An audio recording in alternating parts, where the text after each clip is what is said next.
Praise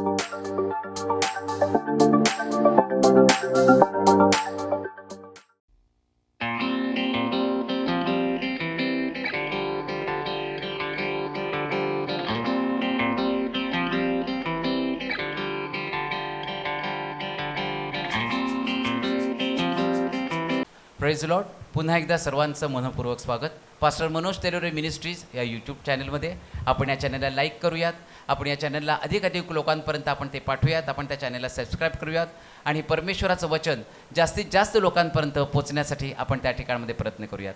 त्या ठिकाणामध्ये एक WhatsApp number दिलेला आहे. जर तुमच्या जीवनामध्ये जर काही प्रश्न असतील, तर काही प्रार्थना विनंती असतील, तर तुम्ही त्या व्हॉट्सअप नंबरवर नक्कीच तुम्ही शेअर करू शकता. जर तुमच्या जीवनामध्ये जर काही साक्ष घडली असेल, तर ती साक्ष देखील तुम्ही त्या व्हॉट्सअप नंबरवर शेअर करू शकता. तो नंबर लागला नाही, तुम्हाला या ठिकाणामध्ये जर यायचं असेल, इथली माहिती जर घ्यायची असेल, जर एखादी प्रार्थना विनंती द्यायची असेल, तर या ठिकाणामध्ये मी तुम्हाला 4 नंबर सांगत आहे. त्या 4 नंबरवर तुम्ही कॉल करू शकता. त्यातला पहिला नंबर आहे 9860274141. दुसरा नंबर आहे 9850144151.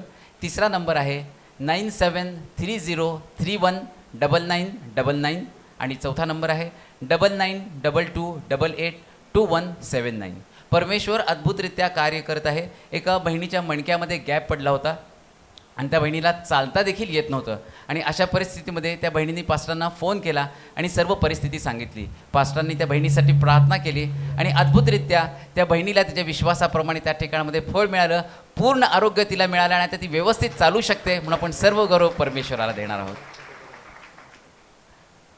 सिस्टर नंदा यांच्या पतीला कोल्हापूर या ठिकाणामध्ये हॉस्पिटलमध्ये ॲडमिट केलं होतं आणि डॉक्टरांनी सांगितलं होतं की त्यांचं हृदय जे आहे ते 90% ब्लॉक आहे, 90% त्या ठिकाणामध्ये ब्लॉकेज आहे आणि ऑपरेशन करत असताना त्यांना रक्त पण त्या ठिकाणामध्ये उपलब्ध होत नव्हतं. आणि त्या परिस्थितीत त्या बहिणींनी दवाखान्यातून पास्टरांना फोन केला आणि पास्टरांनी त्यांच्यासाठी प्रार्थना केली आणि परमेश्वराने अद्भुतरित्या रक्ताचा देखील पुरवठा केला. आणि एवढंच नाही तर ते ऑपरेशन सक्सेसफुल झालं. म्हणून आपण सर्व गौरव परमेश्वराला देणार आहोत.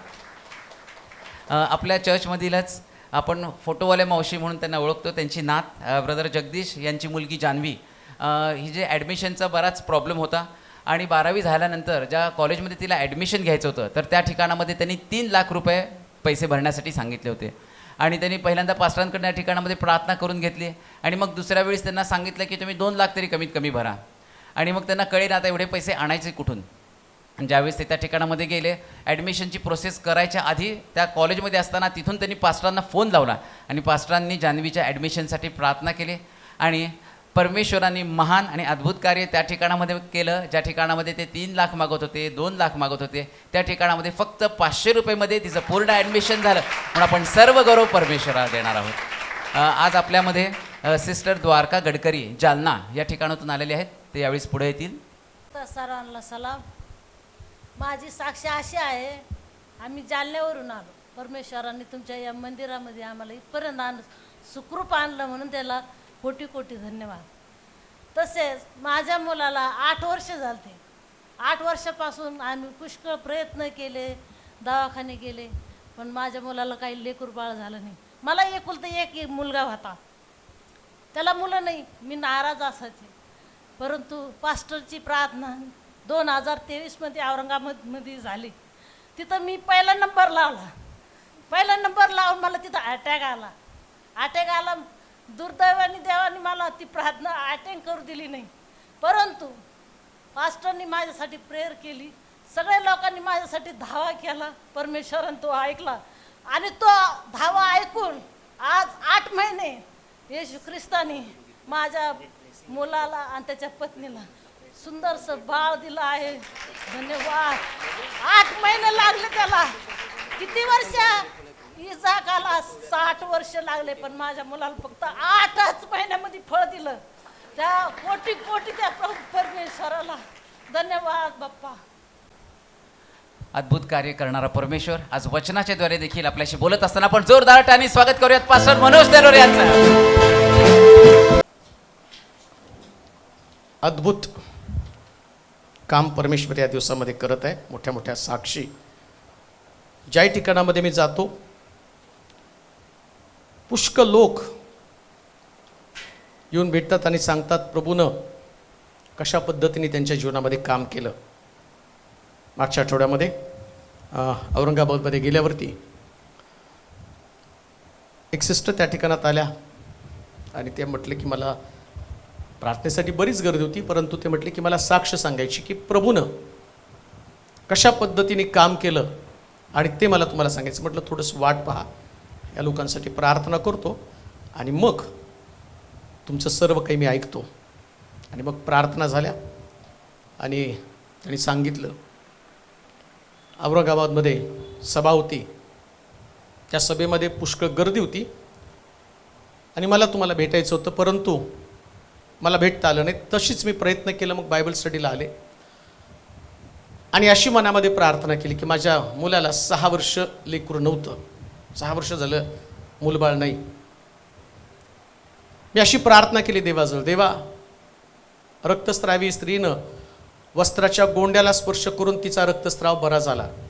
मला माहीत नाही पास्टर माझ्यासाठी प्रार्थना करतील की नाही, पण मी विश्वासानं जाईल आणि त्यांच्या हातामध्ये हात देईल आणि त्यांच्या हातामध्ये हात जरी मला देता आला तरी माझी सून प्रेग्नंट राहील. आणि मग तशी त्यांनी प्रार्थना केली आणि मग ते आले, गडबडीमध्ये प्रेज द लॉर्ड केला आणि ते सांगितलं की मी तुमच्या हातामध्ये हात दिला आणि देताना माझी प्रार्थना होती की या सेवकाचा अभिषेक माझ्या सुनेवरती जाऊ दे. आणि जेव्हा मी तुम्हाला प्रेज द लॉर्ड करून घरी गेले आणि त्यानंतर आता मी तुम्हाला भेटायला आले, तर देवानं माझ्या घरामध्ये संततीचा 6 वर्षाने आशीर्वाद दिला. आमचे विचार काही का असेना, पण देवाचे विचार स्पष्ट आहे.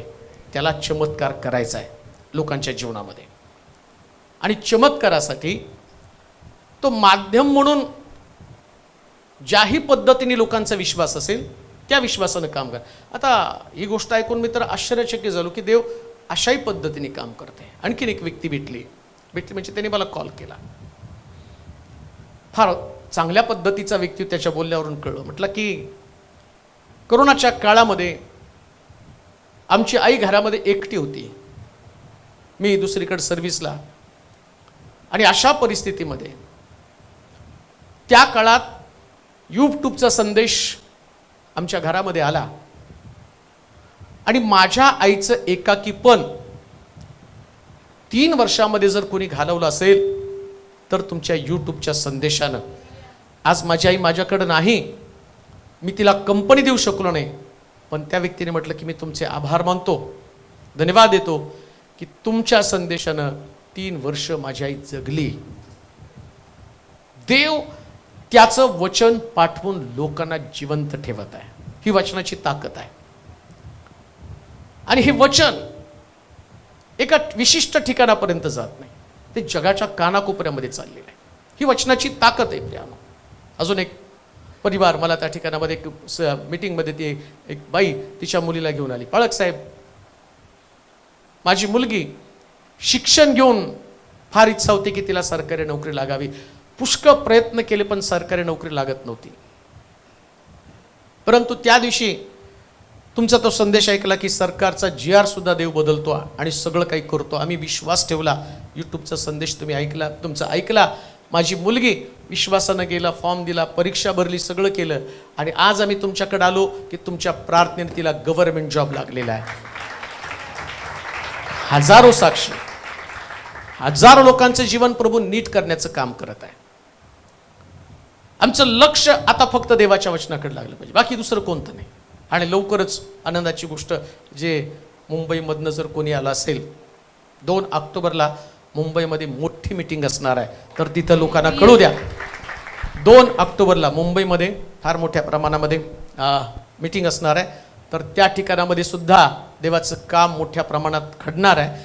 तर या सगळ्या गोष्टी प्रभू घडवून आणत आहे. आणि एक गोष्ट निश्चित आहे, आमच्याकडं समय कमी आहे देवाचं वचन गाजवण्यासाठी. आणि देवाचं वचन जे लोकांमध्ये बदल करण्याचं काम करतं, चेंजेस होतात. गेल्या आठवड्यामध्ये सुद्धा पास्टर कॉन्फरन्समध्ये एका पास्टरचा वाढदिवस होता आणि त्या वाढदिवसाला एक प्रभावी संदेश लोकांच्या जीवनामध्ये गेला. आणि पुष्कळ लोक म्हटले की हे पाळकार संबंधीचं असं पण बायबलमध्ये असतं, आम्हाला माहीत नव्हतं की कशा पद्धतीनं सेवकाशी तुमचा व्यवहार असावा. अतिशय सुंदर. अजूनपर्यंत तो संदेश मी कुठंच दिला नव्हता, पण त्या दिवशी तो संदेश कदाचित ते तुकडे तुकडे करून तुमच्याकडे येतील. कारण मग अचानक आम्हाला असं वाटलं की रेकॉर्ड व्हायला पाहिजे. आमच्याकडे सुविधा नव्हती.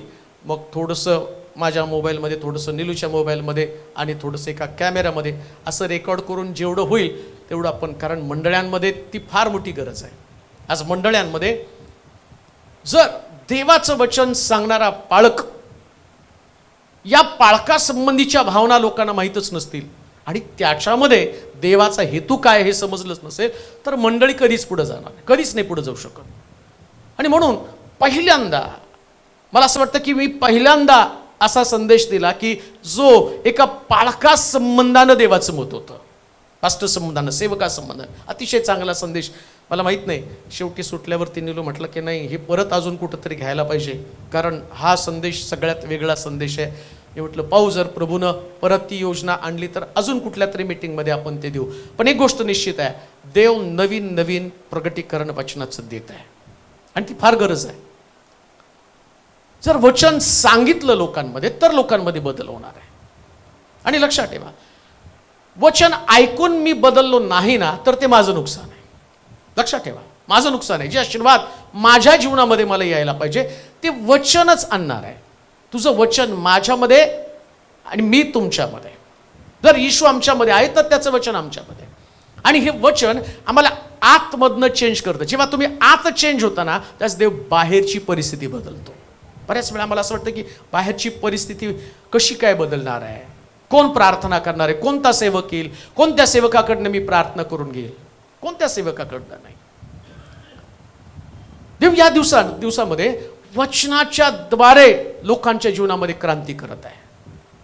प्रार्थना एक माध्यम आहे. आज आम्ही ऐकणार आहोत या नियमशास्त्राची ताकद, जे बायबल प्रभूने आम्हाला दिलेलं आहे, नियमशास्त्र आम्हाला दिलेलं आहे. आणि त्यामध्ये जो जुना करार आहे, बऱ्याच वेळा मला असं वाटतं की जुना करार संपलेला आहे. तुम्ही लिहून ठेवा, जुना करार संपला का? किंवा असं पण लिहून ठेवा, जुना करार खरंच संपला का? हा प्रश्न आहे लोकांसमोर. नियमशास्त्र खरंच संपलं का? मग नियमशास्त्र संपलं किंवा जुना करार संपला तर त्याची उपयोगिता आत्ता आम्हाला आहे का? हा मोठा प्रश्न आहे. बऱ्याच ठिकाणामध्ये जर तुम्ही बघितलं तर आज लोकांच्या डोक्यामध्ये फार भ्रामक कल्पना किंवा कन्फ्युजनमध्ये लोक आहेत. संपलंय का? आता ते वापरायचंय का? जुन्या करातले असणारे रीतिरिवाज ते संपलेत का? कोणत्या गोष्टी संपल्या? मुळामध्ये हे बायबल जे आहे ना, ते लोकांनी कसं वागावं याच्या संबंधानं दिलेली घटना आहे. जसं भारत देशाला घटना आहे, घटनेचं पुस्तक आहे. भारताच्या घटनेला पवित्र ग्रंथ म्हटलं जातं. या घटनेला सुद्धा पवित्र ते म्हणतात ना, राज मंदिराचं पावित्र्य. म्हणजे ज्यावेळेस ते राज्यसभेमध्ये जातात ते आणि त्यांच्या बैठका होतात, ते म्हणतात की तिथलं पावित्र्य म्हणजे काय, त्यांना नियम दिलेत, अशा पद्धतीने तुम्ही वागलं पाहिजे. आता प्रश्न असा उपस्थित होतो, देवानं हा नियम दिला कधी आणि कशासाठी दिला, आणि देवाने नियम रद्द केले का? हाही मोठा प्रश्न आहे. बरं, अजून एक गोष्ट मी तुम्हाला सांगतो. एखादं गोष्ट रद्द केव्हा होती, कॅन्सल केव्हा होती? जेव्हा त्याची उपयोगिता संपते. म्हणजे ते आता युजलेस आहे, आता त्याचा काहीच उपयोग नाही. मग त्याच्यामध्ये आणि आम्ही पाहतो की ते रद्द केलं जातं. आता समजा देवानं या पृथ्वीतलावर मानव निर्माण केला आणि बराच कालावधी गेला, मोशेपर्यंतचा कालावधी जर तुम्ही बघितला तर लोक आपल्या इच्छेप्रमाणे वागत होते. त्यांना कोणताच नियम नव्हता. इवन दशांशाचा नियम सुद्धा आम्ही पाहतो की पहिल्यांदा नियमशास्त्र अस्तित्वात येण्याच्या अगोदर अब्राम लूट घेऊन आला आणि मल्कीसदक याजक त्याला सामोरा गेला. अजून याजकपद पण नव्हतं, पण तिथं असं लिहिलं मल्कीसदक याजक. अजून हे आलं कुठं आहे, नियमशास्त्र आलं कुठं? पण तिथं असं म्हटलं की गुप्त याजक, ज्याचं कूळ मूळ कुठून जन्माला आला, त्याचे आई वडील कोण आहे कुणाला माहित नाही, आणि तो मल्कीसदक याजक. याजकपद नव्हतंच की, मग कसं काय त्या ठिकाणामध्ये मल्कीसदक याजकाचा उल्लेख करण्यात आला? बऱ्याच गोष्टी आम्ही त्याच्यामध्ये पाहणार आहोत. मग आम्हाला कळेल काय जुना करार रद्दबदल झाला, कालबाह्य झाला का? मुळात जुना करार आहे काय? ते नियमशास्त्राचं पुस्तक आहे. नियमशास्त्र म्हणजे नियमांमध्ये तुम्ही चालावं. आता बघा, आमच्या घटनेमध्ये पण काही नियम दिलेले आहेत, परंतु घटना दुरुस्ती होती. घटना रद्द होत नाही. नुसतं रद्द करणारी बातमी कानावर पडली तर कसला गोंधळ झाला बघितलं ना. सरकार सुद्धा हलवून गेलं, घटना रद्द. आणि आम्ही अख्खं बायबलच रद्द म्हणतो, जुना करारच रद्द. आणि आपले सगळे जे लोक आहेत ना ते कोण तर वेडं काहीतरी बोलतं आणि आम्ही माना डोलवतो. यांनी सांगितलं नियमशास्त्र, अहो तुम्ही जर ऐकलं तर ते म्हणतात ते एक्सपायरी झाली. कशाची? जुन्या कराराची एक्सपायर झाली, नियमशास्त्राची एक्सपायर झाली, जुना करार संपला. बरं, जुना करार संपला तर पवित्र शास्त्र कशाला दोन भागात बनवलं? जुना करार, नवा करार, एक इतिहासाचं पुस्तक. आता पवित्र शास्त्रामध्ये 66 पुस्तक आहे, पण 66 पुस्तकांचं बायबल नाही आहे. बायबल खूप खूप पुस्तक आहे, त्याच्यातली सिलेक्टेड काढलेली आहेत. मग हे संपलं तर एक इतिहासाचं पुस्तक म्हणून जशा कथा कादंबऱ्या वाचतो तसं आम्ही घरामध्ये ठेवलं असतं. त्याचा काय उपयोग आहे तुमच्यासाठी? आता वचन वाचा म्हणजे तुम्हाला समजेल. लुकाचं शुभवर्तमान 16वा अध्याय 16 आणि 17 वचन, आणि मग तुम्हाला त्यातलं समजेल नेमकं काय. लुकाचं शुभवर्तमान 16वा अध्याय 16 आणि 17 वचन. योहानापर्यंत नियमशास्त्र व संदेष्टे होते. तेव्हापासून देवाच्या राज्याची घोषणा केली जात आहे आणि प्रत्येक मनुष्य त्यावर आक्रमण करीतो. कधीपासून आक्रमण करतो? योहानापासून नियमशास्त्र व संदेष्टे होते तेव्हापासून देवाच्या राज्याची घोषणा केली जात आहे आणि प्रत्येक मनुष्य त्यावर आक्रमण करतो. नियमशास्त्रातील एकही काना मात्रा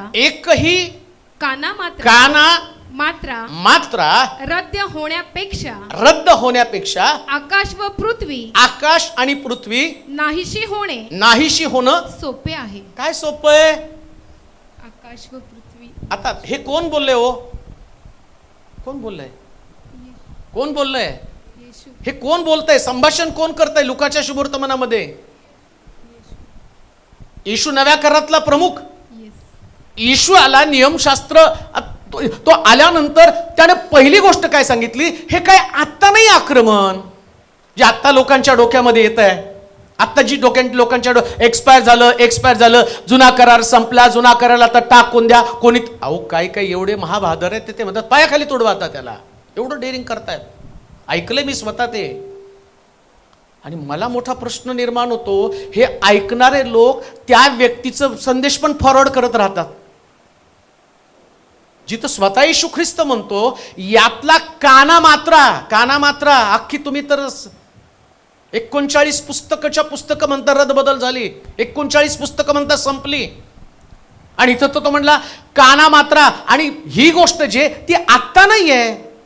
येशू म्हणतो तेव्हापासून अतिक्रमण चालू आहे.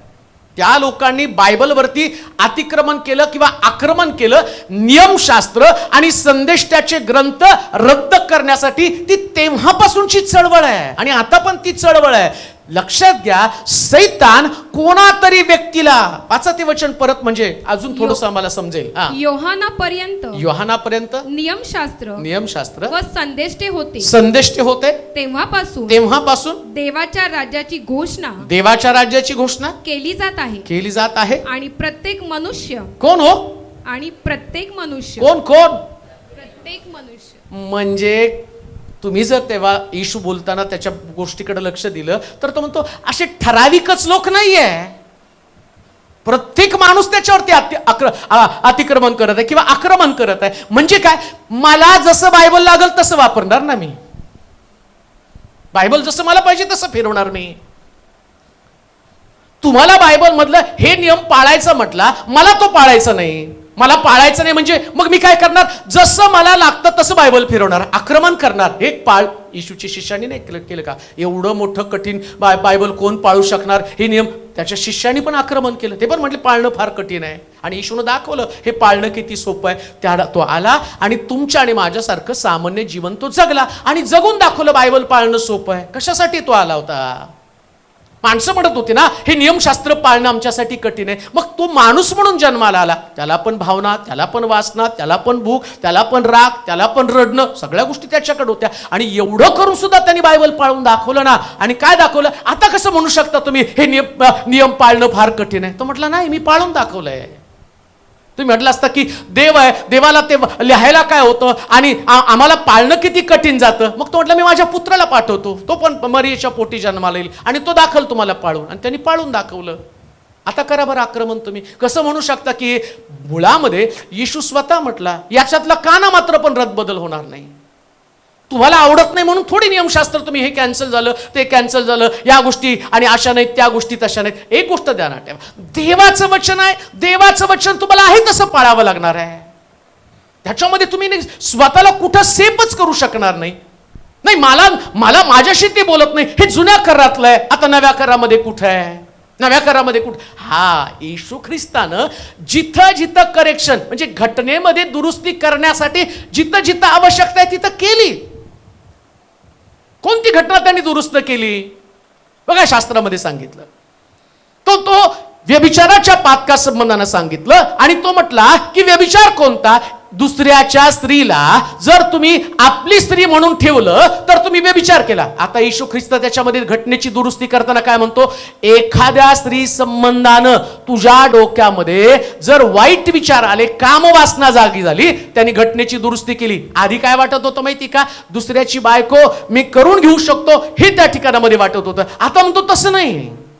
आता व्यभिचार करताना जर तुझ्या डोक्यात कल्पना जरी आली, अजून तू केला नाही, संबंध प्रस्थापित केले नाही, पण कल्पना आली तर तू व्यभिचार. आता बघा घटनेची दुरुस्ती. मग येशू ख्रिस्तानं ती रद्द करायला पाहिजे होती आणि त्याने फ्रीडम द्यायला पाहिजे होते. जा तुम्हाला जसं स्वैराचार करायचं तसं स्वैराचार करा. नाही तसं, हे आक्रमण झालं, ही तुमची योजना झाली. त्याला प्रोसेस आहे, त्या प्रोसेस प्रमाणे तुम्हाला जावं लागतं. जिथं सांगितलं की एखाद्या पुरुषानं स्त्रीला टाकून दिलं आणि मग त्या स्त्रीला बरं त्या स्त्रीला टाकून द्यायचा पण देवाचा नियम होता. काही असा नव्हता नियम, चला मी सूटपत्र दिलं आणि कोर्टामध्ये गेलो लिहून दिलं आणि मी तुला त्याची भरपाई द्यावं लागली होती. मुळामध्ये ते लग्न करतानाच त्या स्त्रीला हे सोडून देईल याच्यासाठी देवाने तिच्यासाठी तरतूद करून ठेवली होती. एवढी रक्कम तिला द्यायची अगोदर, लग्नाच्या अगोदरच. असं नाही की आत्ता आम्ही सगळ्या देवाच्या नियमावरती आक्रमण करत आहोत. आम्ही देताना घेताना नेहमी मुलाची बाजू सेफ करतो. आमचा मुलगा मी लग्न करण्यासाठी देतोय, याला 5 लाख द्या, याला 4 तोळे द्या, याला 10 तोळे द्या, नाही दिले तर अर्धा तोळा तर द्या, हे आमची सोय झाली. बायबलमध्ये ते नाहीये. बायबलमध्ये या मुलींना सेफ केलं गेलेलं आहे, सुरक्षित ठेवलेलं आहे. कोणाला सुद्धा आपल्या पत्नीला सोडता येत नाही आणि सोडण्यासाठी योग्य कारण. कोणतं योग्य कारण, जर तिने व्यभिचार केला तर त्याला तिला सोडण्याची परवानगी, त्याच्याशिवाय त्याला सोडण्याची परवानगीच नाहीये. पण आता आम्ही जर पाहतो तर आम्हाला कळतं की ते फ्रीडम लोक एन्जॉय करत आहे. त्यांना असं वाटतं की नाही, हे कोणत्याच गोष्टी आणि आम्हाला आवडतात आणि ते आम्ही आमच्या इच्छेप्रमाणे करू. आता तो काय म्हणतो, व्यभिचार करणाऱ्याला तेव्हा सुद्धा सांगितलं होतं. काय सांगितलं होतं, जर व्यभिचार करताना कोणती स्त्री सापडले तर तिला दगडानं टेचून. मग अजून पण तोच नियम आहे. उलट आता नियम जास्त कडक केला. पूर्वी डायरेक्ट तुम्हाला करता येत होतं, आता नाही. आता डोक्यात विचार आला तर त्या ठिकाणामध्ये तुम्हाला शासन आहे. कोण म्हणतं नियमशास्त्र रद्दबदल झालं? कोण म्हटलं कॅन्सल झालेलं आहे? तो म्हटला काना मात्र सुद्धा रद्दबदल होणार नाही. उलट तुम्हाला देवाच्या घरात, देवाच्या मंदिरामध्ये आल्यावर तुम्हाला तुमच्या जीवनाची परीक्षा करावी लागणार आहे. तुमचे विचार शुद्धच असायला पाहिजे, तुमचे विचार स्वच्छच असायला पाहिजे. हे आक्रमण तुम्हाला करताच येणार नाही आणि त्याच्यामध्ये तुमचा बचाव होऊ शकणार नाही. देवाचं मंदिर हे उपासनेचं ठिकाण आहे, आराधनेचं ठिकाण आहे. आराधनेच्या ठिकाणामध्ये कसे आमच्या डोक्यात वाईट विचार येऊ शकतात, कसं आमचं डोकं सर्व प्रकारच्या दुर्गंधीने भरू शकतं, कसं आमचे विचार हे सगळ्या वाईटाला आणि सोकावलेले असतील. आज जर मंडळ्यांची वाताहत होण्याचं कारण काय, त्यांनी नियमशास्त्रच काढून टाकले. नियमांच्या चौकटीत नाही राहायचं, पूर्ण फ्रीडम एन्जॉय करायचं. तुम्हाला जसं वाटतं तसं वाटू द्या, जसं वागायचं तसं वागू द्या. पण शास्त्र काय सांगतं माहिती का? वाचा बरं वचन. योहानापर्यंत नियमशास्त्र व संदेष्टे होते तेव्हापासून देवाच्या राज्याची घोषणा केली जात आहे आणि प्रत्येक मनुष्य त्यावर आक्रमण करीतो. नियमशास्त्रातील एकही काना मात्रा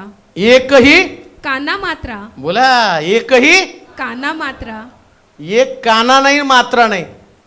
धच मात तिकडं चालतं, इथं नाही चालत. इथं जसं आहे तसं स्वीकारावं लागतं. म्हणून हे नियमशास्त्र रद्द करणारा व्यक्ती, जो व्यक्ती सांगतो हा जुना करार संपलाय, त्या व्यक्तीला देवाचं वचन आता खोटं ठरवत आहे. हे देवाच्या वचनात येशूनं स्वतः सांगितलं. आता विचार करा, येशू सांगतो ते आम्ही मानत नाही आणि कोणतरी उपटसुंब्या उठतो आणि तो सांगतो नाही हे काय कॅन्सल झालं, याची गरजच नाही आणि हे अमकच आहे, आणि ते डोक्यावर घेऊन आम्ही नाचतो आणि आम्ही त्याचं कौतुक करतो. आणि बघताना सुद्धा मुळात काय प्रॉब्लेम माहिती का, असं आम्हाला हे पाहिजे असतं आणि असं कोणीतरी बायबलमध्ये सांगितलं तर आम्ही खुश होतो. आम्ही नाही वाचत बायबल, आम्ही बायबल नाही वाचणार, पण असं कोणीतरी शिकवलं ना, नाही जुना करार रद्द झाला, इतकं लोकांना आनंद होतो. जुना करार रद्द झाला तर तुम्ही जर बघितलं आज डेअरिंगली बोलत आहेत लोक. हे एवढा तो सुंदर गायक काय नव्हतेच, हा डॅनियल राज, ऐका कुणाकडे असेल तर ते सेंड करा, आपल्या लोकांना कळेल. त्यानं सांगितलं असं, एक्सपायर झालं, जुना करार एक्सपायर झाला. वाचा बरं देवाचं वचन. मग तो सिंगर आहे म्हणून तो सांगू शकतो आणि तुम्ही बाकीचे लोक त्याच्यावर माना डोलवतील का? आणि त्यांनी नाही, डॅनियल राजनी सांग, अरे डॅनियल राजनी सांगितलं त्याच्यापेक्षा बायबल काय सांगतं ते बघा ना. येशू काय सांगतो, येशू स्वर्गात आला, डॅनियल राज जगात आलाय. स्वर्गात आला, स्वर्गाचे नियम त्याला माहिती आहे, स्वर्गामध्ये देव काय सांगतो ते माहिती आहे. आणि आम्ही काय म्हणतो, त्यानं सांगितलं. अरे त्याने सांगितलं, येशू काय सांगतो ते बघ ना. येशूनं सांगितलं काना मात्र पण रद्दबदल होणार नाही. मग काना मात्र रद्दबदल होणार नाही तर आम्ही तर म्हणतो 39 पुस्तकच रद्दबदल झालेली आहेत. कोणी अधिकार दिला? कोण सांगितलं तुम्हाला?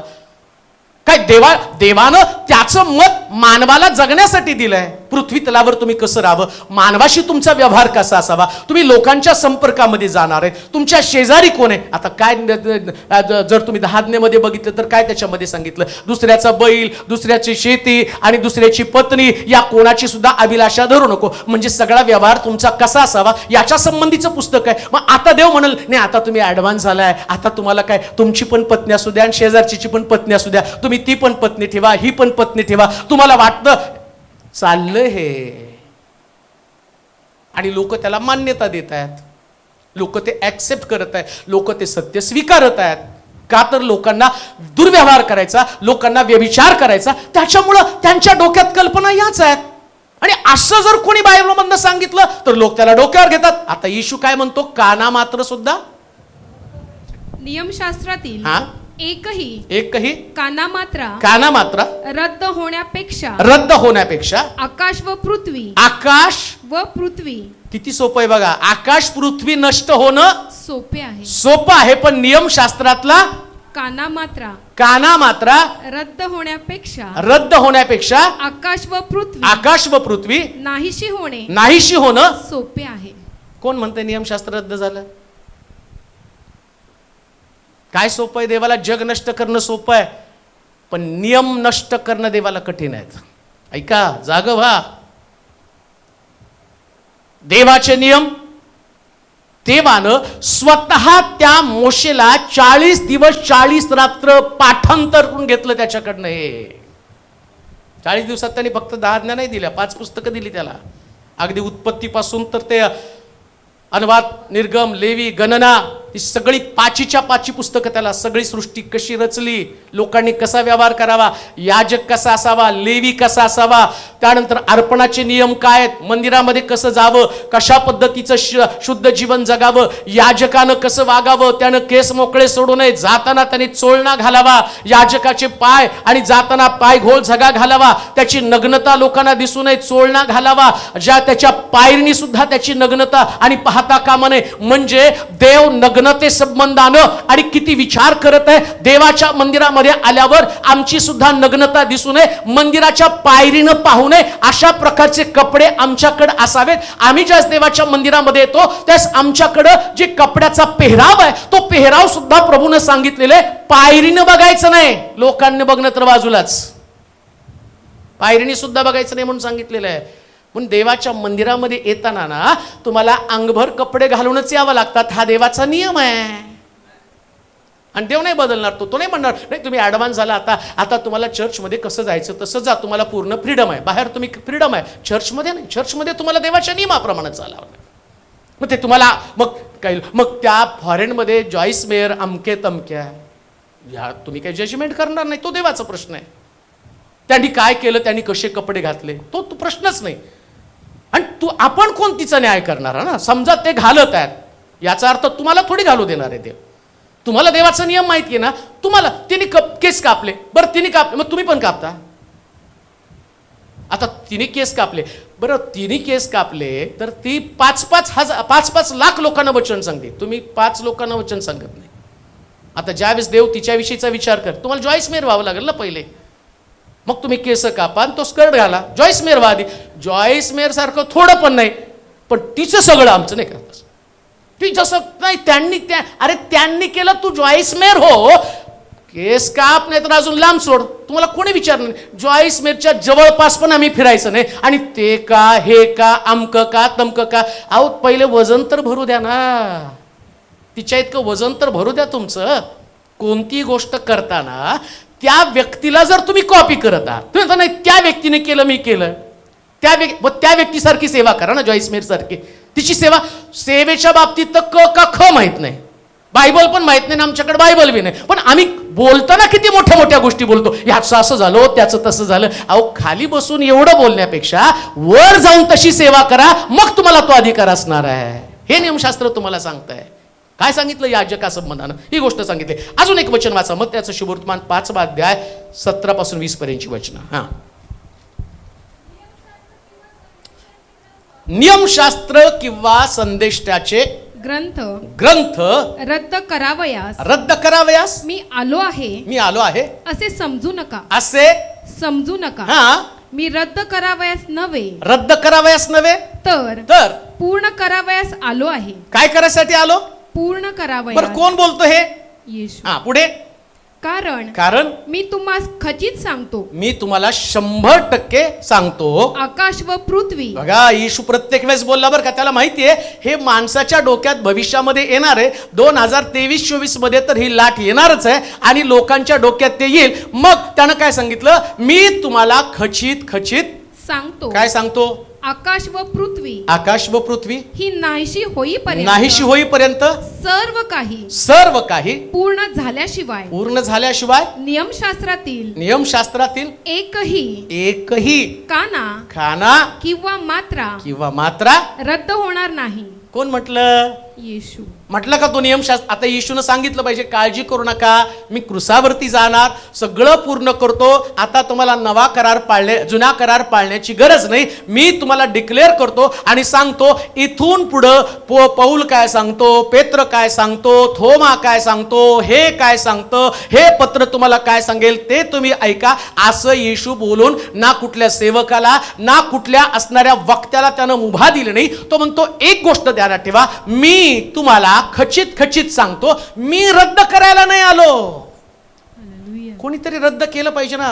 देवानं त्याचा पुत्र पाठवला आणि पुत्रानं डिक्लेअर केलं पाहिजे रद्द झाला आता. मग येशू म्हटला पूर्ण झालं. बरं काय पूर्ण झालं?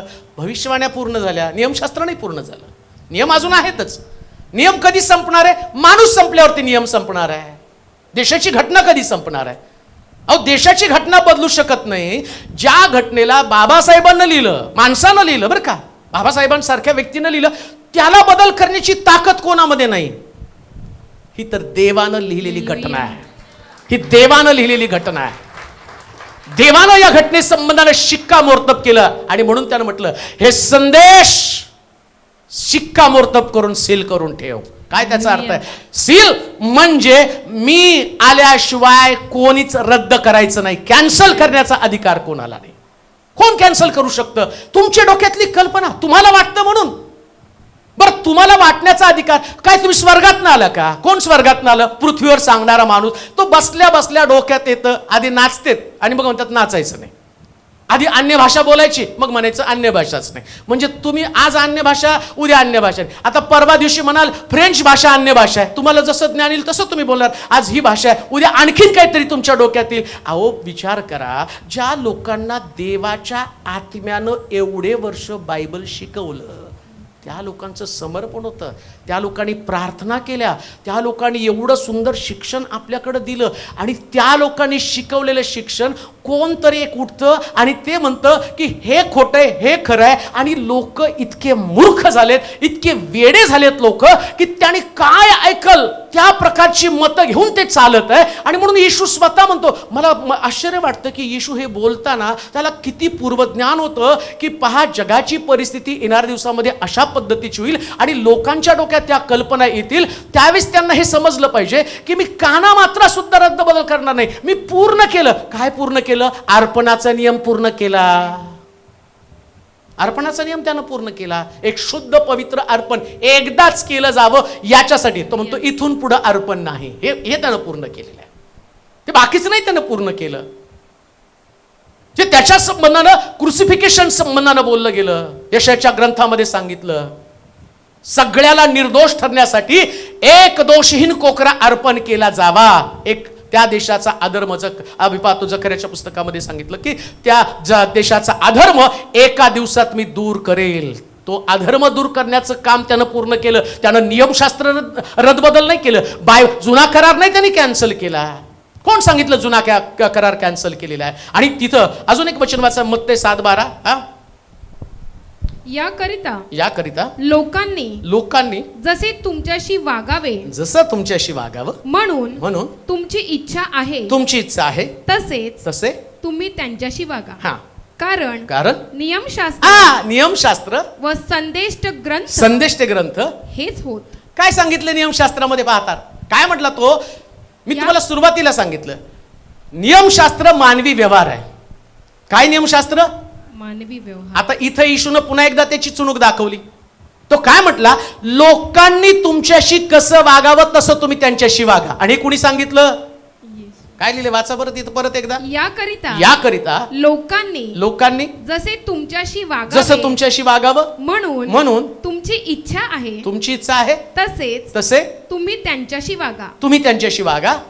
कारण नियमशास्त्र व संदेष्ट ग्रंथ हेच होत. आता विचार करा, कसं वागायचा तो ग्रंथ आहे. मग आता नियमशास्त्र रद्द झालं, याचा अर्थ काय? कसं वागायचं तसं वागा. कसं वागायचा ग्रंथ कोणता आहे? नियमशास्त्र आणि संदेष्ट ग्रंथ. आणि तो काय म्हणतो? समजा मी ते रद्द केलं म्हणजे काय? याचा अर्थ तुम्हाला आता तुम्हाला वाटलं एकदा आठवड्यात एकदा चर्चला यावं, या. तुम्हाला वाटलं वर्षाने यावं, वर्षाने या. तुम्हाला वाटलं अंगभर कपडे घालून यायचे, या. तुम्हाला वाटलं आता मीच ठरवलं नाही, आता बंद झाले ते, मी येतो शॉर्ट घालून पुढच्या रविवारी तुम्हाला संदेश द्यायला. सोडतो केस, भिंगऱ्या बांधतो, इथं टोचतो, इथे टोचतो, बैलाला घातल्यासारखं. आता तिथं नियम दिलं, तुम्हाला दाखवल मी पुढं अजून ते सगळं शिकवणार आहे. प्रभूनं सगळे एक एक गुपित मला रहस्य त्यांनी प्रगट केलं. तो म्हणतो तुमची मुलं नाक टोचून येत आहेत. लिहिलंय बरं का, तुम्हाला दाखवणार आहे पुढं. ती नाक टोचून येत आहेत. आता बघा, जुना करार रद्द झाला, याजकांना नाक टोचायचं नाही, आता टोचते. तो काय म्हटला? मानवी व्यवहार. तुम्ही लोकांशी कसं वागावं आणि लोकांनी तुमच्याशी कसं वागावं. समजा मला नियमशास्त्र माहिती आहे आणि तुम्हाला सूरजला नियमशास्त्र माहित नाही, मला माहिती आहे. माझ्या नियमशास्त्रात सांगितलं चोरी करू नको. सूरजला माहित नाही नियमशास्त्रात चोरी करायची नाही, त्याला माहित नाही म्हणून तो चोरी करतो. पण मला माहिती ना चोरी करायची नाही. मग तो काय म्हटला? तुम्ही सगळ्याला सांगा ना, नियमशास्त्र सगळ्याला द्या. नियमशास्त्राचा ग्रंथ सदैव तुझ्या मुखी असू दे, तुझ्या तोंडी असू दे. कशासाठी? तुला कळेल की ती वस्तू माझी नाही, ती वस्तू त्याची आहे, देवानं दिलेला त्याला आशीर्वाद आहे. आता तुझ्या डोक्यात चोरी करण्याचा विषय का आला? म्हणजे तुला वाटतं ना तुझ्या घरात कोणी चोरी करू नये, तर तू कोणाच्या घरात चोरी करू नकोस. मग आता तू कामावरती गेला आणि कामावरती समजा एखादा पेन पण तू आणला, तू काय केलं बरं? तुम्ही पेन चोरला आणि तो तुम्हाला देव हलवून देतो, दाबून देतो. तुम्ही पेन चोरला, तुमचं सोनं चोरीला जाईल. पण तुम्ही पेनाला प्रामाणिक राहिला. बायबल सांगतं तू थोडक्याविषयी. आम्हाला असं वाटतं नाही काय सरकारचं तर आहे. मग सरकारनं तुला अथॉरिटी दिली, तुम्हाला काय लागतं ते साहेब, तुम्ही येताना काय लागतं, शिपाई साहेब येताना काय लागतं ते या, जाताना काय लागतं ते, आमचंच गव्हर्नमेंट आहे. नाही परमिशन, नियमशास्त्र दिलेलं आहे. आता बघा, लोकांना सगळं करायचंय, मग ते कशावरती अतिक्रमण करणार आहे? नको, हे नको आम्हाला. मग आम्हाला काय पाहिजे? आम्हाला आमच्या मर्जीप्रमाणे जसं वागायचं तसं वागू. मग देव म्हणतो वाग. लक्षात ठेवा, बायबल ज्यास तुमच्या समोर असतं ना, तो म्हणतो या वचनातले सगळे आशीर्वाद, अनुवादाच्या पुस्तकामध्ये, हे जर तू आज्ञा पाळशील, अनुवाद 28 ना, वाचा बरं. हा हा ह्या ज्या सर्व आज्ञा आज मी तुला सांगतो, कशा पाळशील? अतिक्रमण न करता. काळजीपूर्वक म्हणजे, बोला जोरात जरा. अतिक्रमण न करता. अतिक्रमण म्हणजे काय माहिती का? थोडंसं पुढं. अतिक्रमण काय असतं? जेवढी जागा सांगितली त्याच्यापेक्षा थोडंसं पुढं, म्हणजे जे सांगितले नाही याच्यापेक्षा जास्त मला काय करता येईल ते अतिक्रमण झालं. मी देवाच्या वचनात जे सांगितलं त्याच्यापेक्षा थोडंसं जास्तीचं करायला गेलं, अतिक्रमण. तू अतिक्रमण केलं. आणि मग थोडंसं दुर्लक्ष केलं. आम्ही म्हणतो नाही साहेब 2 फूटच आहे, महापालिकेत 2 नाही 1 नाही, अतिक्रमण केलं. आता महापालिका एवढी कठोर, देव तर किती कठोर. 15 वचनामध्ये काय म्हटलो? उलट पक्षी याची वाणी ऐकली नाही, ऐकली नाही, आणि त्याच्या ज्या सर्व आज्ञा, म्हणजे अतिक्रमण जर केलं व विधी पाळायला मी आज तुला सांगत आहे, मी तुला सांगत आहे, त्या तू काळजीपूर्वक पाळल्या नाही. म्हणजे थोडं सुद्धा 19-20 केलं, 1 इंच 1.5 इंच 2 फूट 4 फूट 10 फूट, अहो आम्ही 1 इंच 1.5 इंच नाही, अख्खं गावच्या गाव अतिक्रमण करून टाकतो, अख्खी वचनाच्या वचन अतिक्रमण करतो. आम्ही वचनाला कधीच बांधील राहत नाही. आम्हाला आमच्या लॉजिक प्रमाणे बायबल. आणि लक्षात ठेवा, जेव्हा मनुष्याला देवाच्या इच्छेच्या विरोधामध्ये जावं लागतं ना, त्यास मनुष्य बायबल बाजूला ठेवतो आणि मानवी व्यवहार. पुन्हा मी तुम्हाला सांगतो, माझ्यासाठी वर्तनाला व्यक्ती कॉपी नाही, माझ्यासाठी वर्तनाच्या बाबतीमध्ये पवित्र शास्त्रच कॉपी आहे. स्पष्ट. त्यांनी पाप केलं म्हणून मी पाप करायला मोकळा, हे तुमची कल्पना झाली. देवाची कल्पना, देव तशी परमिशनच देत नाही तुम्हाला. का देईल? देव पवित्र आहे, देव शुद्ध आहे. शुद्धतेच्या कल्पना देवानं स्पष्ट ठेवलेल्या आहेत. तसं पाप करणारा तुम्हाला कोणीतरी दिसणार. कारण माणूस जो आहे ना, तो पाप करणारच आहे. देव अपवित्र आहे, एकदम शुद्ध आहे. देव पवित्र देव आहे. देवाने त्याचं बरं, मानव चुकतो म्हणून तर देवानं नियम दिले ना. कुठं चुकता तुम्ही, या चुकी संबंधानं तुम्ही दुरुस्त करावं म्हणून ते देवानं सांगितलं. याचा अर्थ असा नाही की देव तुम्हाला मुभा देतो. तो म्हटलं नाही, हे तुम्हाला करावं. जर केलं नाही तर काय होणार आहे? काय सांगितलंय सगळे? तर पुढील सर्व शाप तुझ्या मागे येऊन तुला गाठतील. नगरात. कुठं शापित? नगरात तू शापित, व शेतीवाडीत तू शापित होशील. तू नगरात शापित, अजून शेतीवाडीत तुम्ही सक्सेसच मिळू शकणार नाही. आता बघा, हे सगळं सांगितलं जुन्या करारामध्ये, आणि आम्हाला पाहिजे सक्सेस. मग सक्सेस पाहिजे तर काय? आम्हाला नियमशास्त्र नको, आम्हाला डोक्यावर हात ठेवा ना. मग आम्ही काय करू? आम्ही तुम्हाला किती पैसे पाठवू तुम्हाला, की जेणेकरून आम्हाला ते आशीर्वाद मिळणार आहे. किती देऊ पाळत साहेब तुम्हाला? मला देऊन तुम्ही काय करणार आहे? मी धनवान होईल आणि तुम्ही शापित होणार आहे नगरामध्ये? नाही. येशू स्वतः म्हणतो, मी नियमशास्त्र रद्द करण्यासाठी आलो नाही. तो मानवी व्यवहार आहे. तुम्ही एकमेकाशी कसं वागावं हे नियमशास्त्रामध्ये सांगितलेलं आहे. म्हणजे वागण्याबद्दलचं मत देवाचं कसं चेंज होईल हो. बरं, दुसरी महत्वाची गोष्ट, देवाला माणूस जो आहे तो माणसाचा स्वभाव पक्का माहिती आहे. माणूस कसा आहे देवाला चांगलं ठाऊक आहे. तो काय करतो काय नाही आणि त्यांनी काय करायला पाहिजे. आता तुम्ही विचार करा, आत्ताचे आई वडील आणि त्यावेळेचे आई वडील, तुमच्या आई वडिलांनी तुम्हाला घराच्या बाहेर जाऊ दिलं का? मग आता आई वडील पण ॲडव्हान्स झाले म्हणून ते म्हणतात नाही, फिरून ये, 2-3 वाजेपर्यंत पार्टी कर आणि ये. 7च्या आत घरात नाही तर कमरेत लात.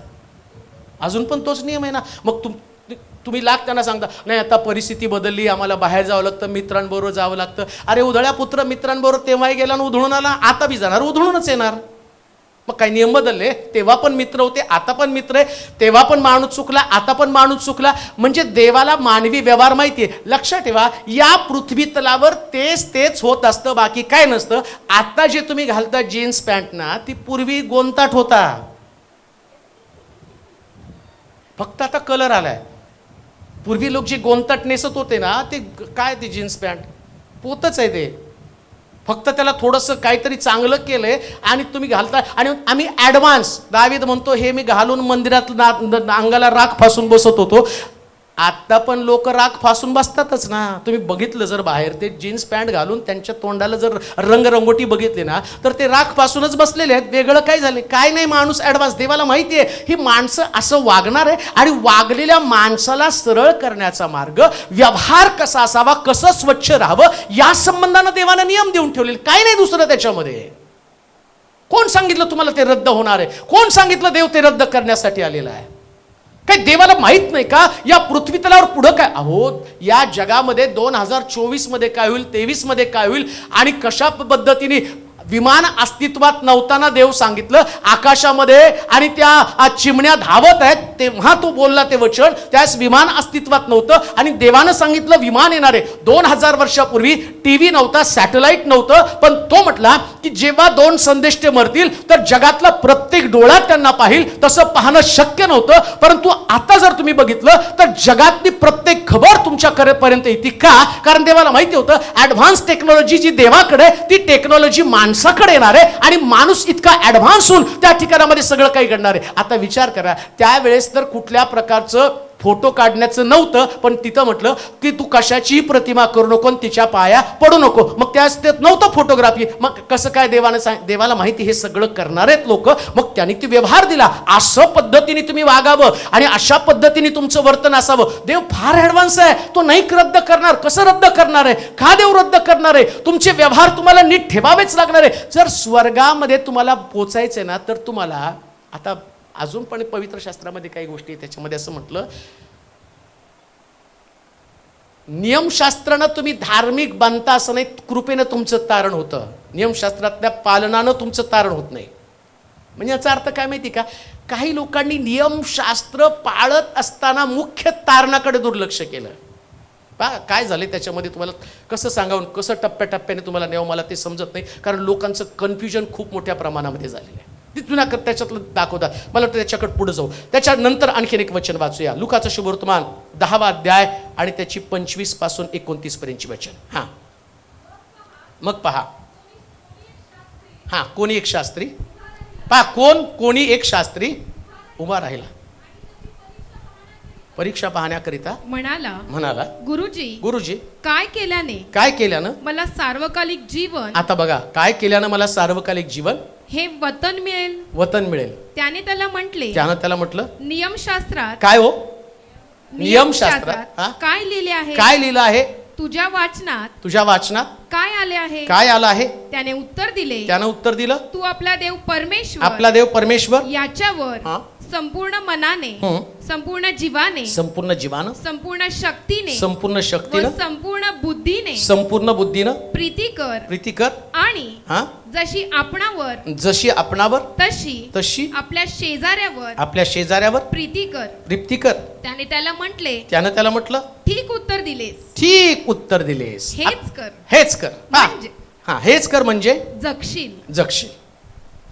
29 पर्यंत. परंतु स्वतः नीतिमान ठरवून घ्यावं अशी इच्छा धरून तो येशूला म्हणाला पण माझा शेजारी कोण?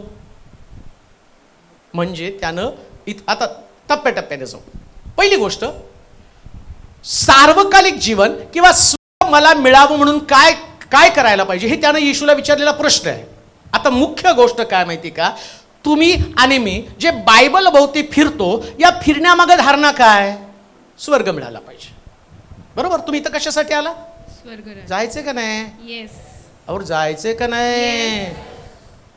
अजून काही लोक कन्फ्युजन मध्ये जाऊ का नाही विचार करायला लागलो. एवढं कठीण आहे तर कसं काय पोचायचं? दुसरा कुठला तरी मार्ग सांगा. स्वर्ग आणि नरक याच्यामध्ये, नरकात पण नको स्वर्गात पण नको.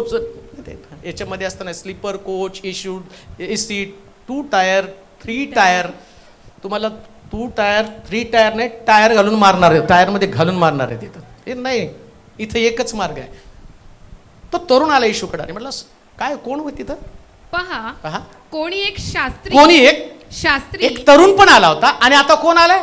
शास्त्री. आणि सगळ्यांचे प्रश्न तेच आहेत बरं का. शास्त्री नियमशास्त्र सांगतो, तो शास्त्री येशूला विचारतो स्वर्ग राज्य मिळालं म्हणून मला काय केलं पाहिजे? ऐका.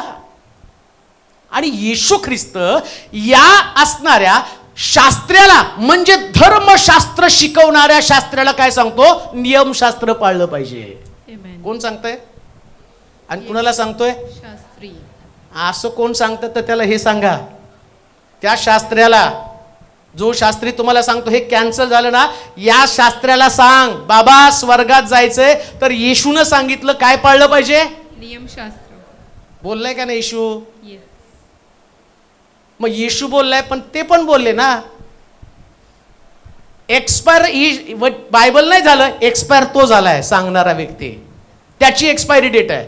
देवाच्या वचनाची एक्सपायरी डेट नाही.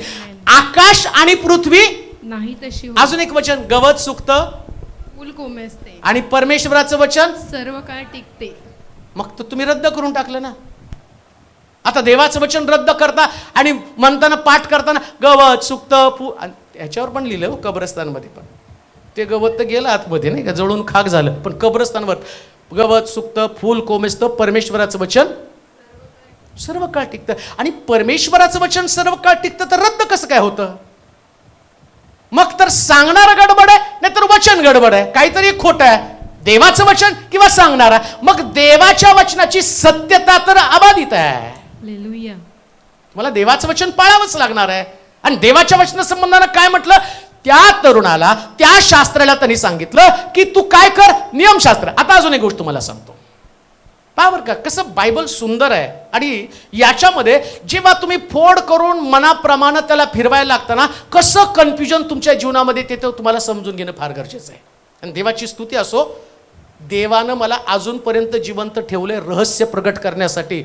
हे प्रभू त्याचं एक एक रहस्य उलगडून सांगत आहे. मी देवाचे आभार मानतो. त्या दिवशी मंगला घोडकेचं माझं थोडंसं डिस्कशन झालं, म्हणून मी देवाला म्हटलं की काहीतरी सांगायला पाहिजे. तेव्हा देवाने म्हटलं ही बोल, देवाच्या वचनातनं सांग, मी काय सांगतो आणि ते सांग, लोकांच्या जीवनातले प्रश्न तू समजावून सांग. आणि मग मी त्याच्यावर विचार केला आणि गेलो देवाच्या वचनाशी बोललो. देवाच्या वचनाने मला ते सांगितलं. पहा किती सुंदर आहे पवित्र शास्त्र. निकोदेमस पण रात्री येशूकडे आला आणि त्यानं त्याला प्रश्न केला, स्वर्ग राज्य मिळावं म्हणून मी काय केलं पाहिजे? त्यास येशू त्याला काय म्हणतो? येशूने त्याला म्हटले, हा?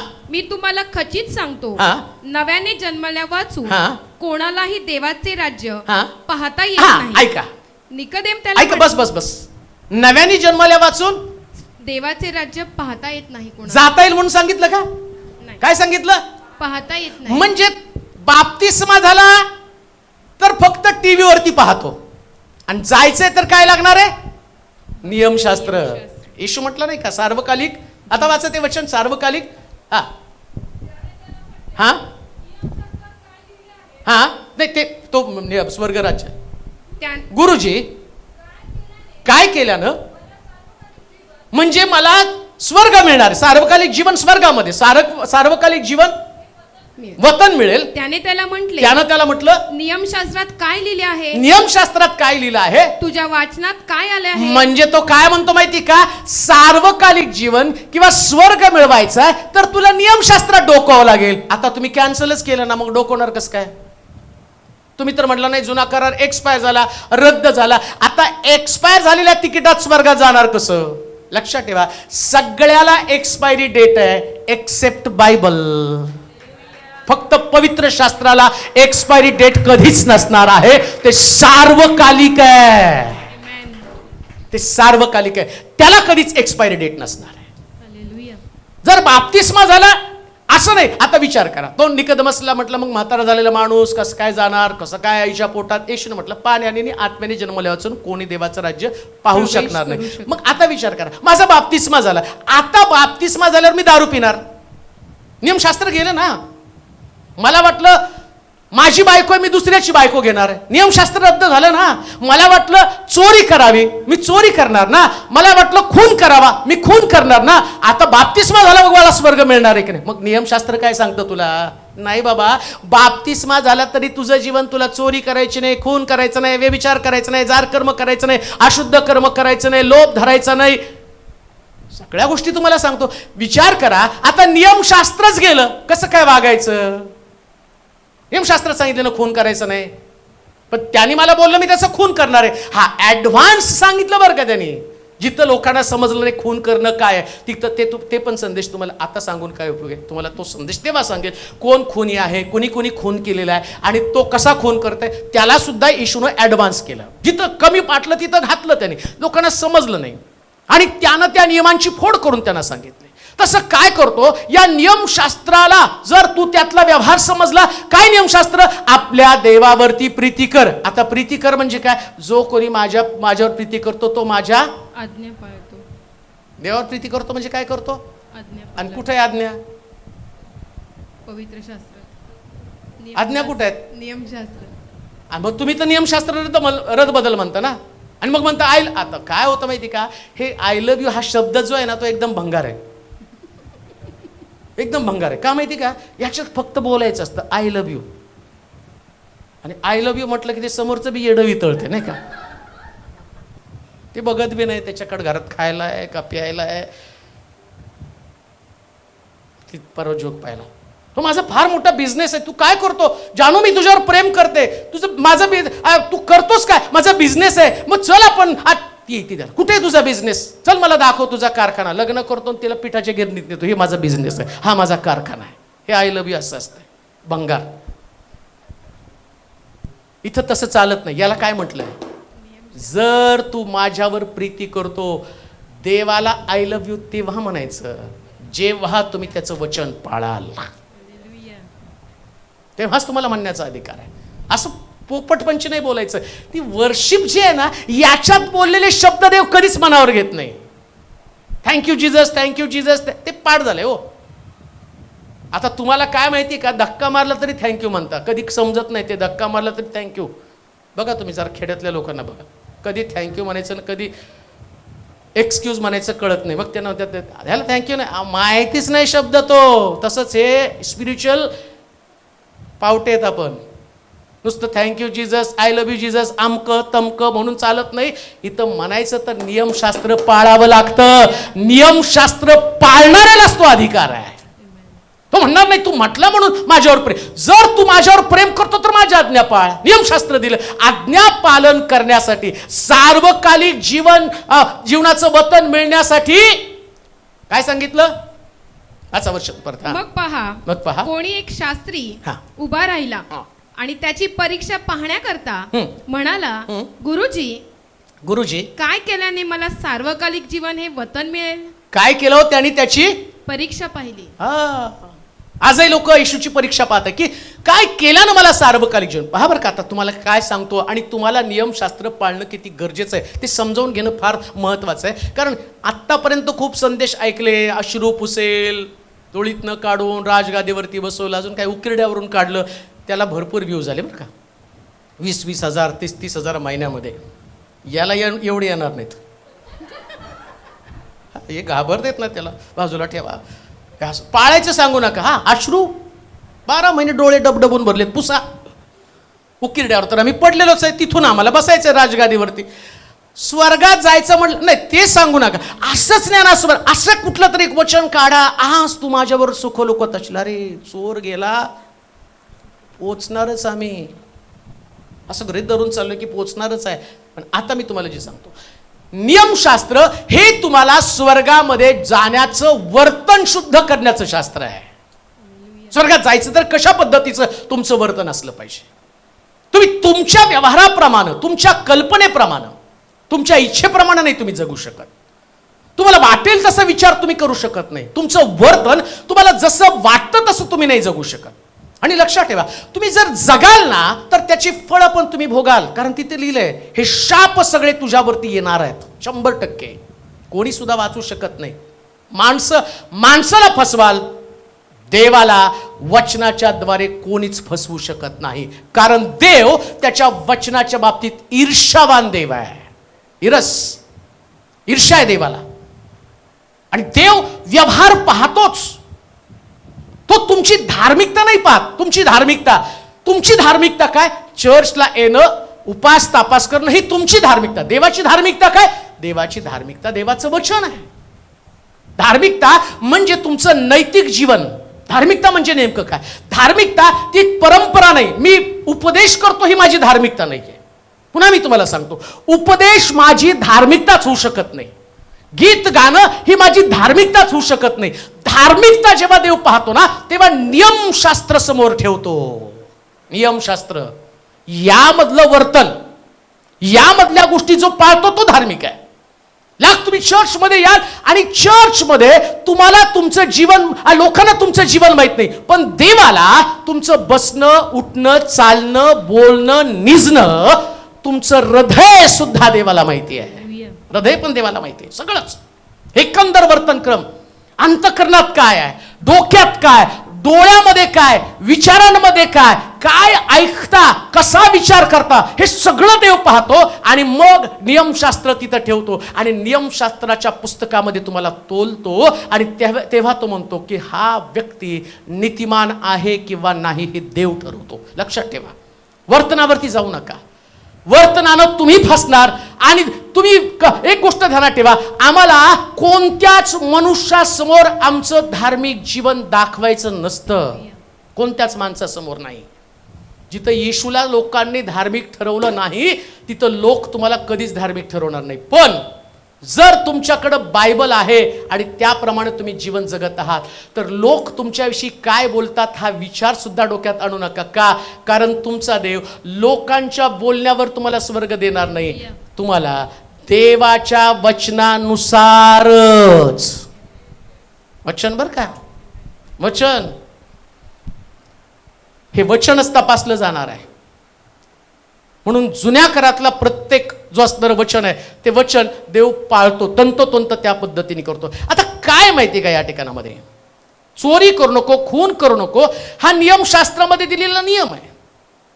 मग समजा जर हा नियम रद्दबदल केला तर कोणाचं घर सुरक्षित राहणार नाही ना, तुमची संपत्ती सुरक्षित राहणार आहे ना, तुमचं जीवन सुरक्षित राहणार आहे. विचार करा, खून करून हा नियम काढून टाकला, तुम्ही कसं बसू शकता मंदिरामध्ये, तुम्ही कसं घरात राहू शकता? अहो, नियम असून सुद्धा ऐका बरं का, काय झालं त्या बंगालच्या मुलीमध्ये, 31 वर्षाची डॉक्टर. मला माहिती आज जर घरामध्ये जर चर्चेचा विषय कोणता असेल तर फक्त हाच आहे. कोणता? ती 31 वर्षाची डॉक्टर 72 तास 36 तास तिला काहीतरी झोपू दिलं नाही. त्यानंतर ती बिचारी गुंगी लागली, झोप लागली तिला. तर तो डॉक्टर अनेक मुलींना त्यानं बर्बाद केलं, पण त्या मुलीनं तशा पद्धतीने करू दिलं नाही. म्हणून तिला मदत करणारे पण कोण होती? मुलगीच, बाईच. आणि त्या बाईनं तिला अशा पद्धतीने सगळ्यांनी टॉर्चर केलं की तिला झोप लागली आणि एवढ्या लोकांनी तिच्यावर बलात्कार केला. बरं, नुसतं बलात्कार केला नाही, तिचे डोळे फोडले आणि तिचे पाय सुद्धा तोडले. किती भयानक परिस्थिती. विचार करा, देवानं जर नियमच दिला नसता, आज नियम असताना लोक जर एवढे क्रूर आहेत, नियम नसता तर जगाची परिस्थिती काय झाली असती? विचार करा. आज देशाला सुद्धा घटना आहेत, या घटनेमध्ये राहून प्रत्येकाला आपला अवयव, म्हणून त्यानं बायबल किती चांगलं बायबल आहे. तो म्हटला, जर कुणाचा डोळा फोडला तर तुम्ही त्याचा डोळा फोडा. नियम दिला होता. डोळ्याबद्दल डोळा, दाताबद्दल दात, हाताबद्दल हात. कोणाचा बैल मारला तर तो तुम्ही त्याला देवानं काळजी करून सगळे नियम दिलेले होते, काटेकोरपणे आणि नियम दिलेले होते. असं नाही परमेश्वराच्या डोक्यात आलं की चला तुम्ही काय वाटेल तसं वागा. अहो, देवानं नियम दिले. कशासाठी नियम दिले? सगळ्यांची तरतूद, प्रोव्हिजन, प्रत्येक व्यक्तीसाठी प्रोव्हिजन, प्रत्येक व्यक्तीची काळजी घेऊन देवानं नियम दिलेले आहेत. त्याला माहिती होतं हे जग चाललं पाहिजे, या जगामध्ये जे माझे लोक आहेत या लोकांना सुरक्षा मिळाली पाहिजे. आई वडील लेकरांना जन्म देतात आणि जन्म दिल्यावर ते म्हातारे होतात, त्यांचं उत्पन्न आणि साधन संपलं जातं आणि त्यावेळेस तो येशू ख्रिस्त त्या शिष्यांना सांगतो, त्यांना सांगतो. आणि मार्काच्या शुभवर्तमानाच्या 7व्या अध्यायामध्ये त्याच्यामध्ये असं म्हटलं की तू दशांश देतो, अर्पण देतो आणि आपल्या आई वडिलांचं पण मंदिरामध्ये कुर्बान देतो. तो म्हणतो हे तुला कोणी सांगितलं? मार्काचं शुभवर्तमान 7वा अध्याय पहा बरं काय म्हटलं, वाचा त्या वचनामध्ये. परंतु तुम्ही म्हणता जर एखादा आपल्या बापाला अथवा आईला म्हणाला की जे मी तुम्हाला पोषणासाठी तुम्हाला पोषणासाठी द्यायचं ते कुर्बान म्हणजे अर्पण केले आहे. इकडं देवानं आई वडिलांची पण देवाच्या डोक्यातली कल्पना बघा. तो आम्ही सरळ म्हणतो ना, नियमशास्त्र रद्द झालं. आता रद्द झालं तर मला माझ्या आई वडिलांना सांभाळण्याची गरजच नाही. काय सांभाळण्याची गरज आहे? मला सोडून टाकणार, वृद्धाश्रमात पडा, किंवा मी कुणाला तरी सांगेल यांना सांभाळा, मी तुम्हाला पैसे देतो. विचार करा, नियमशास्त्र रद्द केलं तर काय जगाची परिस्थिती होणार आहे? ख्रिस्ती व्यवहार कसा चालणार आहे, कुटुंब कसं चालणार आहे, कुटुंबातल्या वृद्ध लोकांना सुरक्षा काय आहे, कशा पद्धतीने त्यांचं जीवन असणार आहे. आता तरुण म्हणून तुम्ही म्हणाल नाही नियमशास्त्र रद्द झालं, पण इकडं देवानं नियम देताना त्यानं म्हटलं आपल्या वृद्ध आई वडिलांसाठी सुद्धा तुला द्यावं लागेल. म्हटलंय का नाही तिथं? काय लिहिलंय?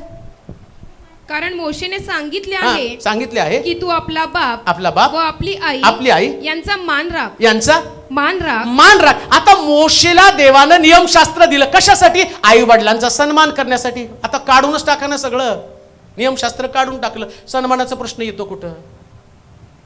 इमॅजिन करा. अहो एक साधं डोक्यामध्ये आलं नाही आम्ही ते जुना करार रद्द झाला. अहो जुना करार रद्द झाला तर आई वडिलांचा रिस्पेक्ट पण गेला, पण येशूनं पुन्हा आठवण करून दिली, आई वडिलांची आठवण करून दिली, वृद्धपकाळाची आठवण करून दिली, म्हातारं झाल्यावर काय करायचं त्याची आठवण करून दिली. काय तुम्हाला वाटतं का हे इतकं सोपं सहज आहे? आम्ही म्हणतो नाही हे संपलंय, एक्सपायर झालं. अहो एक्सपायर झालं तर बाकीच्या लोकांची प्रोव्हिजन काय? अजून एक वचन वाचा बरं का. मला वाटतं की इब्रिलोकाचं पत्र 7वा अध्याय 4 ते 9 पर्यंतची वचन. हां, इब्रिलोकाचं पत्र 7वा अध्याय 4 ते 9 पर्यंतची वचन. हां, वाचा पटकन. तर आता हां हां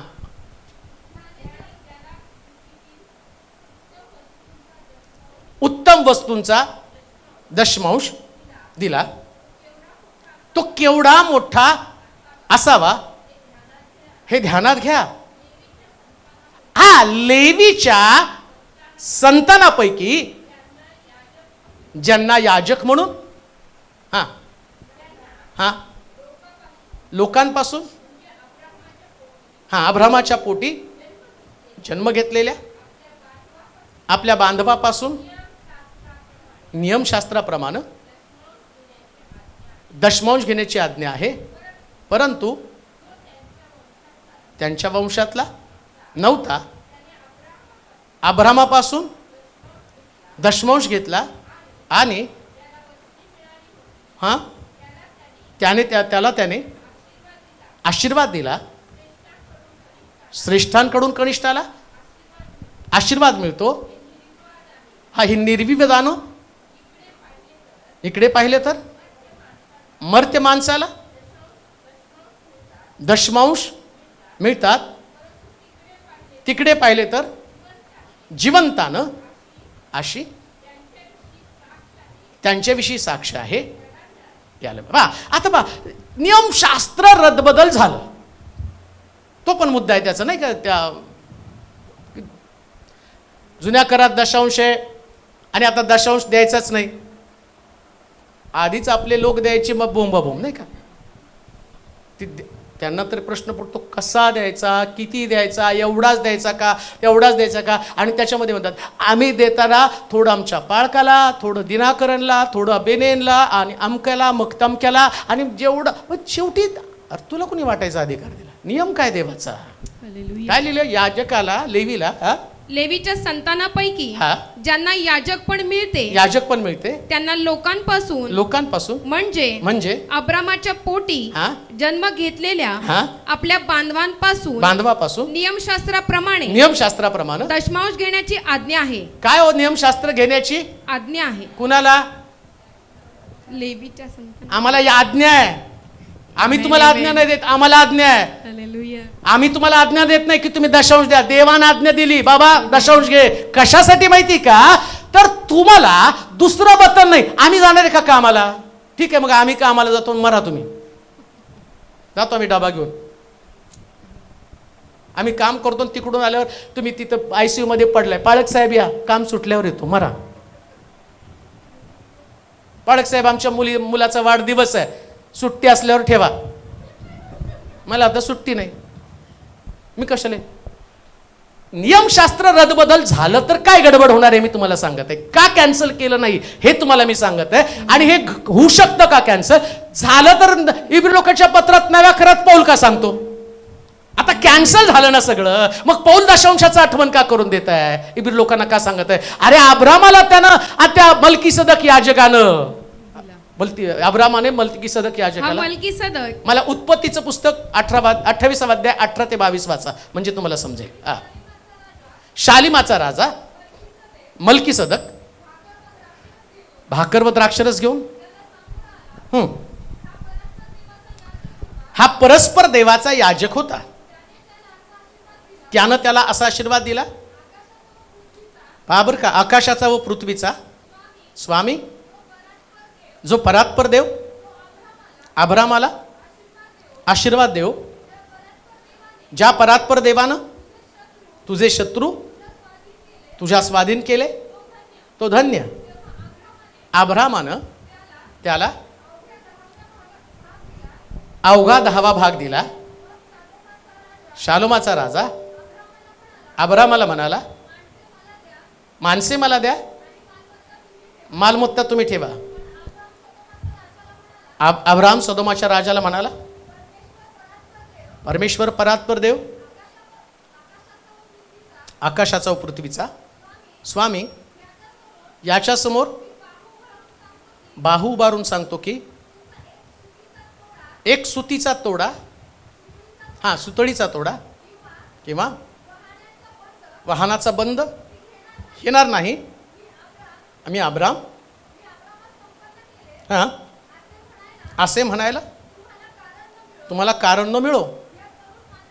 या माणसांनी अन्न खाल्लं तेवढं पुरं बस. 22पर्यंत वाचलं का? काय घडलं इथं?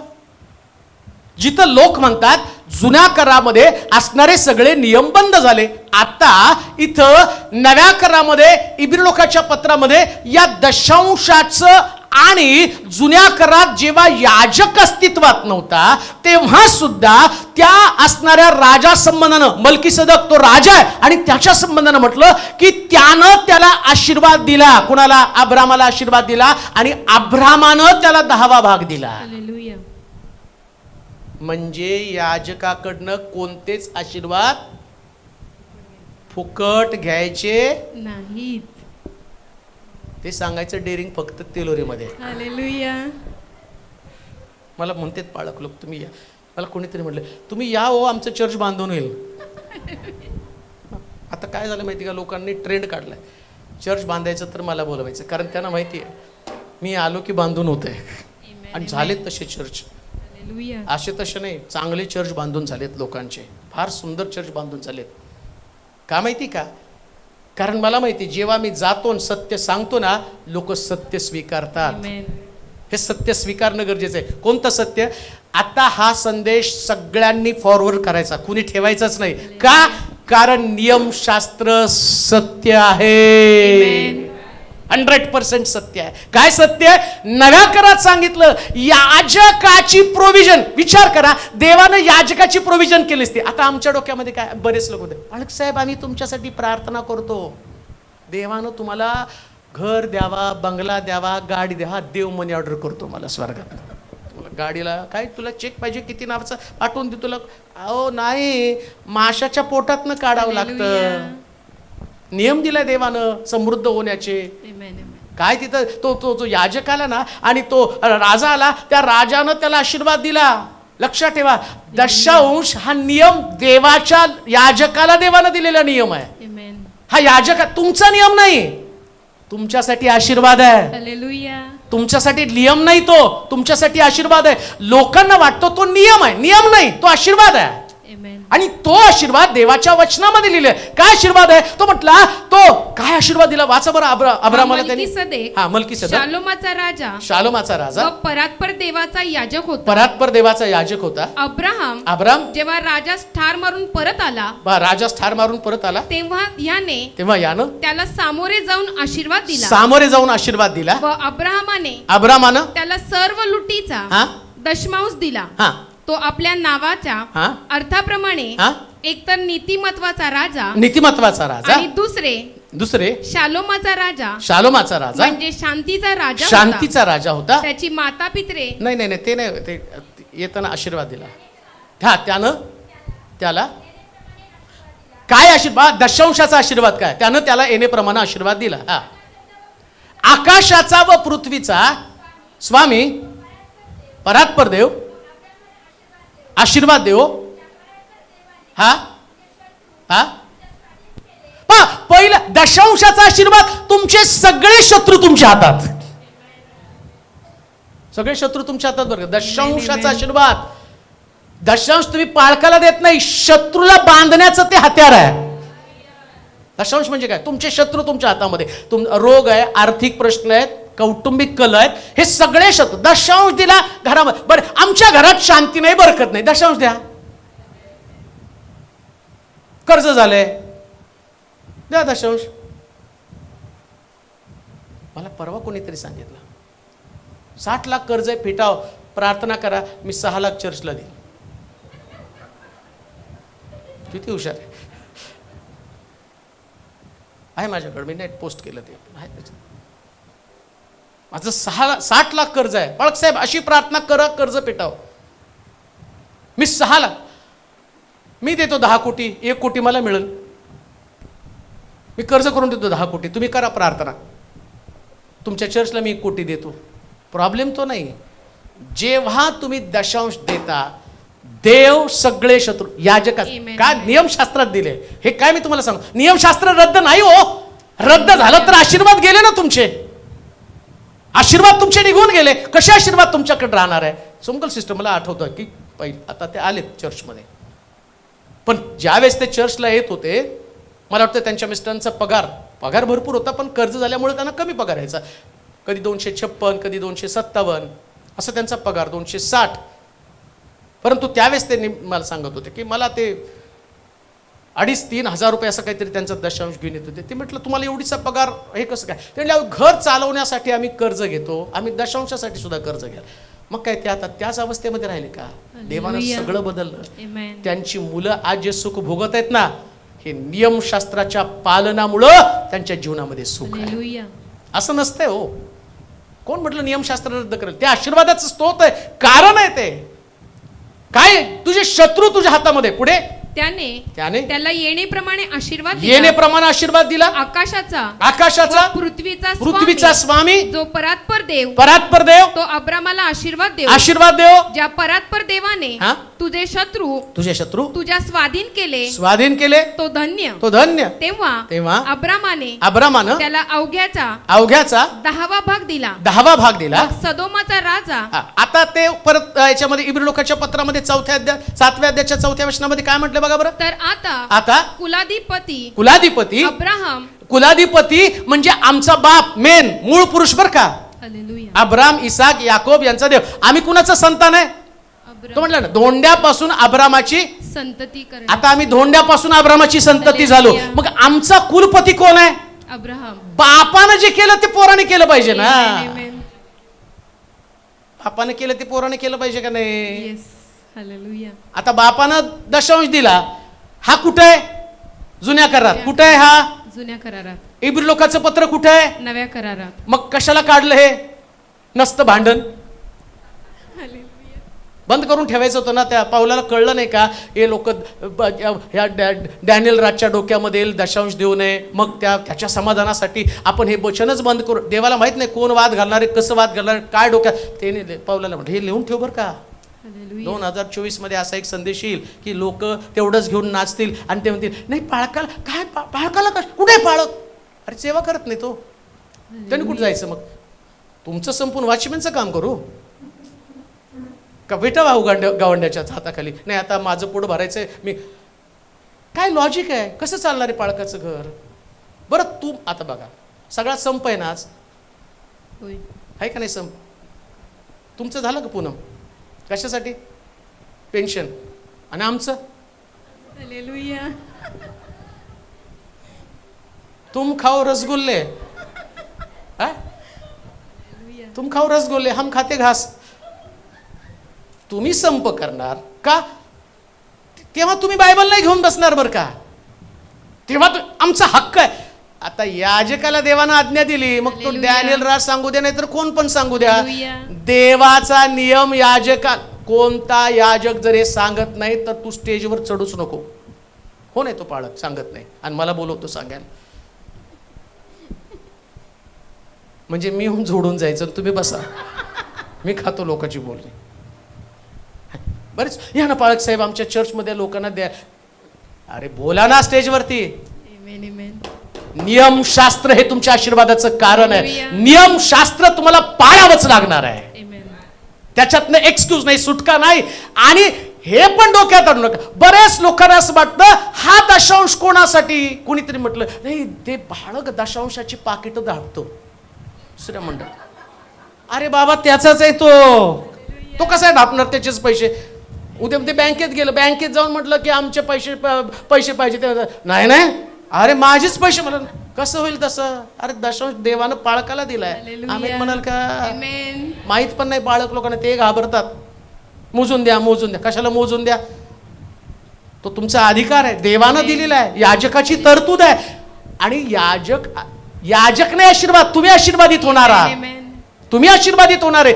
तुम्ही म्हणूच पण शकत नाही की आम्ही ते देतो. नाही, देवानं तुम्हाला दिलेली ती खास आशीर्वादाची बाब आहे. आज्ञा नाही, आज्ञा आम्हाला आहे. मी सांगत नाही तर मी देवाच्या आज्ञेचं उल्लंघन करतो. म्हणून मला सांगण्यासाठी भीती वाटत नाही. लोकांना काय विचार करायचं करू द्या. मला काय करायचं लोकांच्या डोक्यामध्ये शिरून. कुठं त्यांच्या डोक्याचं मला ब्रेन मॅपिंग करायचं, कुठं त्यांच्या डोक्याला तोडून त्यांच्यातल्या गाठी काढायच्यात रक्ताच्या. मी थोडी डॉक्टर आहे. हे सगळं मला देवाच्या वचनातनं लोकांना सांगावं लागेल. म्हणून काय म्हटलं, नियमशास्त्र कशासाठी आहे. आता अजून एक वचन वाचा, मत्त्याचं शुभवर्तमान 5 अध्याय 18-19 वचन. हा वाचा. कारण मी तुम्हाला खचित सांगतो. आता तिथं हे पण त्याचं नंतर लिहा त्याचं टाईट. मी तुम्हाला खचित सांगतो, आकाश व पृथ्वी ही नाहीशी होईपर्यंत सर्व काही पूर्ण झाल्याशिवाय चांगला काढा.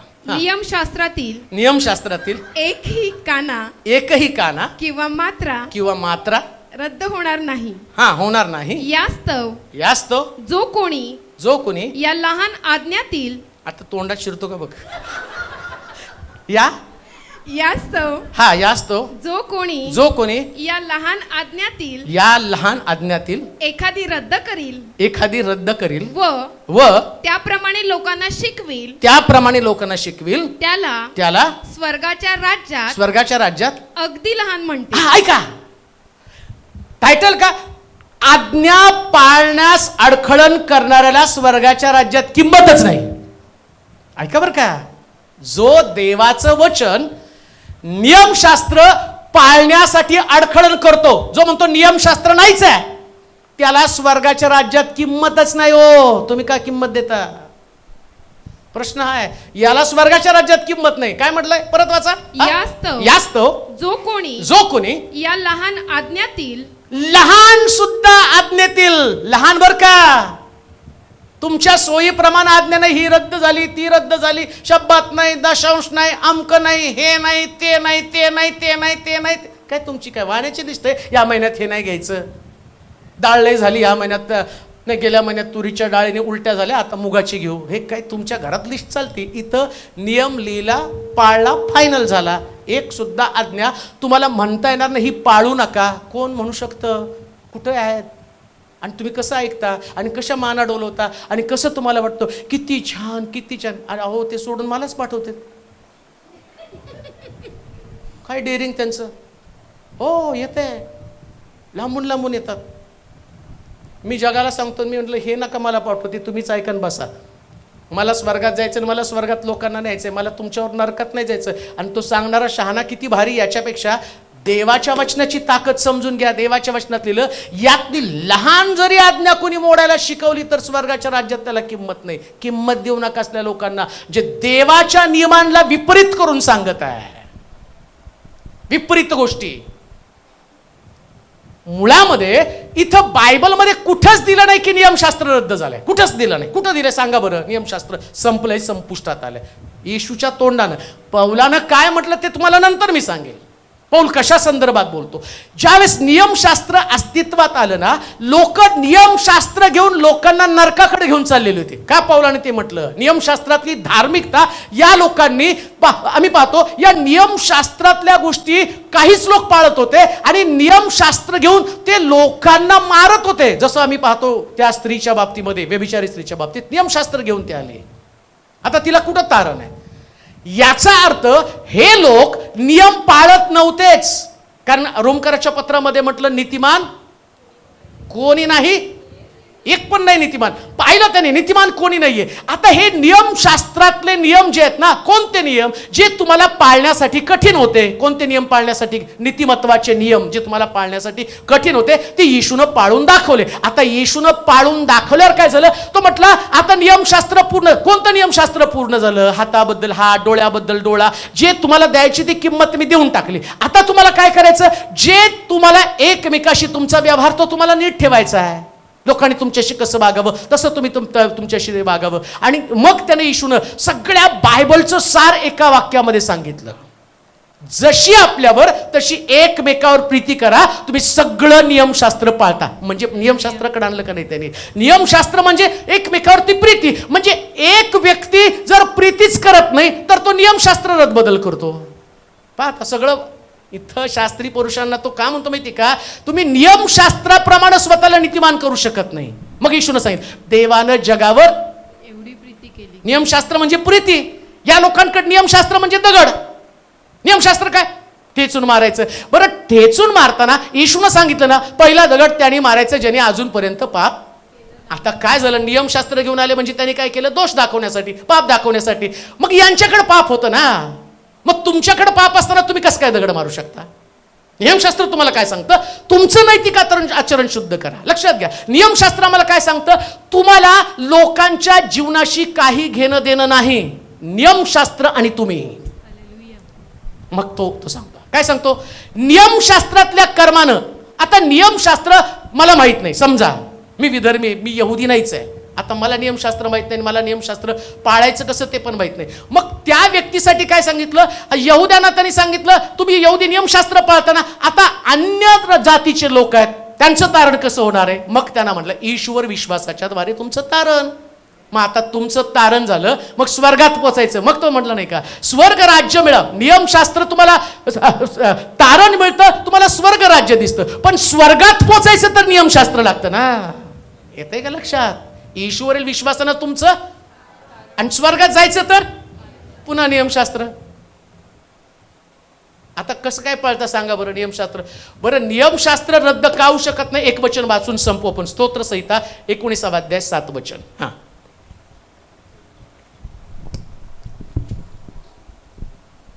परमेश्वराचे नियमशास्त्र हा, परिपूर्ण आहे. परिपूर्ण आहे. ते मनाचे पुनरुज्जीवन करीते. नियमशास्त्र कसे हो? परिपूर्ण आहे. एखादी गोष्ट रद्द केव्हा होती? त्याच्यामध्ये काहीतरी कमतरता असेल तर. आणि शास्त्र काय सांगतं? नियमशास्त्र काय आहे? परिपूर्ण आहे. मग परिपूर्ण असणारी गोष्ट कशी काय नष्ट केली जाईल? समजा इथं आपल्याला चर्च बांधायचं होतं, मग ही बिल्डिंग का नाही पाडली आपण? याच्यावर चर्च बांधलं ना. काय कमी या बिल्डिंगमध्ये?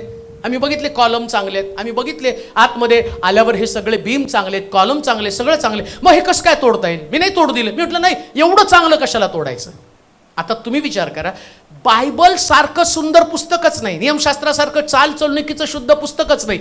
बरं, इथं म्हटलं ते भोळ्याला मार्ग दाखवतं. हालेलुया. मुळामध्ये बायबल हे चुकणाऱ्या व्यक्तीला मार्ग दाखवण्याचं काम करतं. मग कसं काय देव बदल करेल? कसं वागायचं या संबंधानं हे दुसरं पुस्तक कोणतं आहे? ख्रिस्ती लोकांना दुसरं कोणतं पुस्तक आहे वागाय संबंधानं? चला विचार करा, आपण ते कॅन्सल करू. नियमशास्त्र कॅन्सल झालं, आता कसं वागायचं सांगा? कसा व्यवहार करायचा?